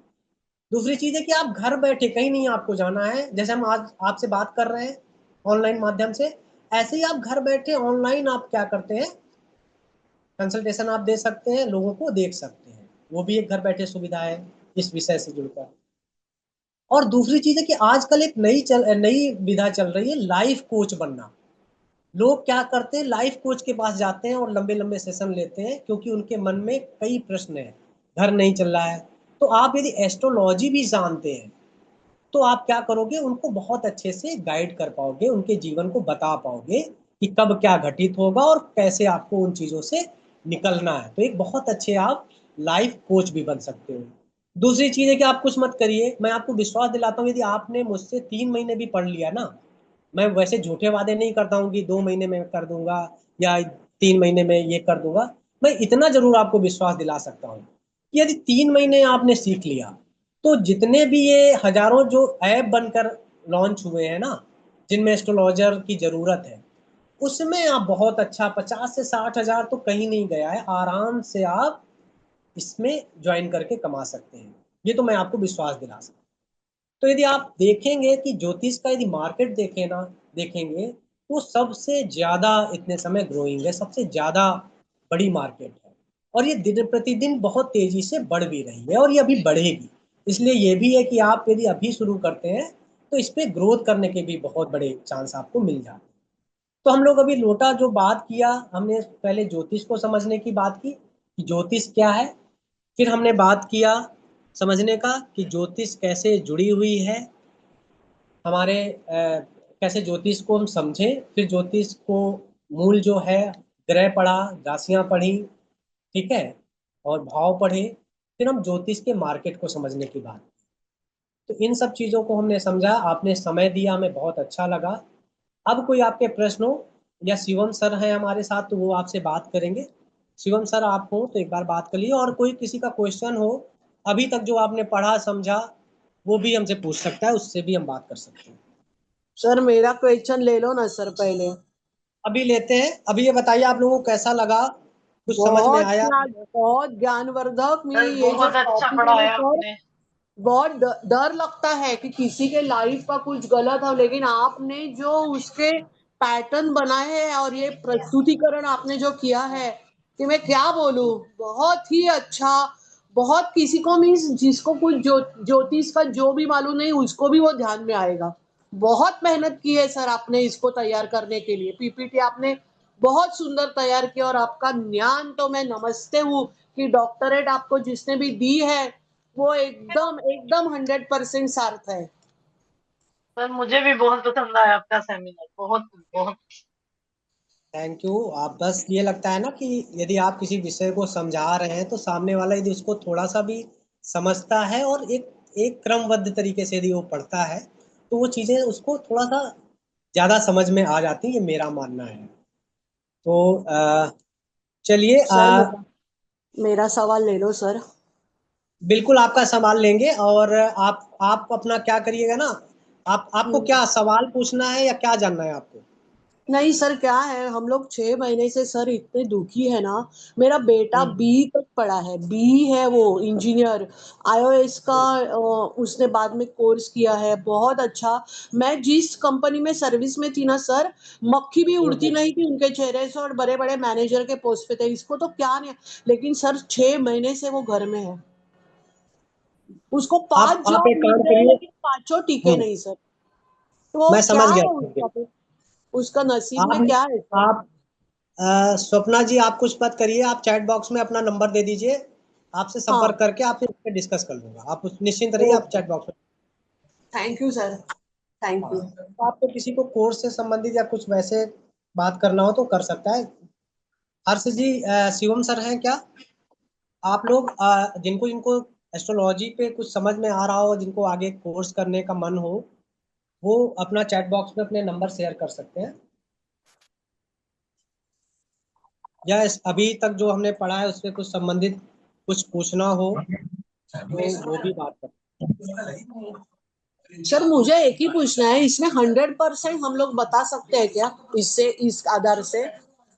बिल्कुल स्वप्ना जी, मैंने आपको बताया ना कि आपने जो मैंने शुरुआत किया था, यदि आप हाँ। उसको बेसिक बहुत अच्छे से क्लियर कर लेती हैं तो बिल्कुल आप बता सकते हैं, और बहुत आपको खुद अच्छा लगेगा दूसरे को गाइड करना, देखना। बिल्कुल बता सकते हैं, आप इसके लिए निश्चिंत रहिए।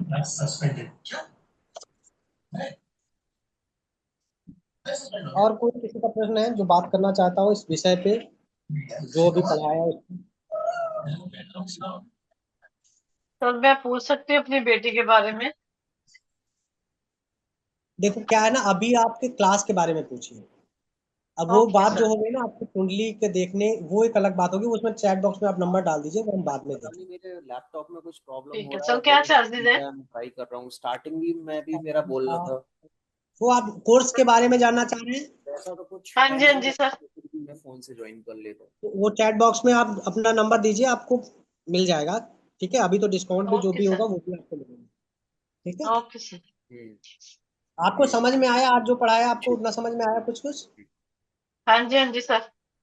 सर इस कोर्स में बेसिक से ही सिखाया जाएगा?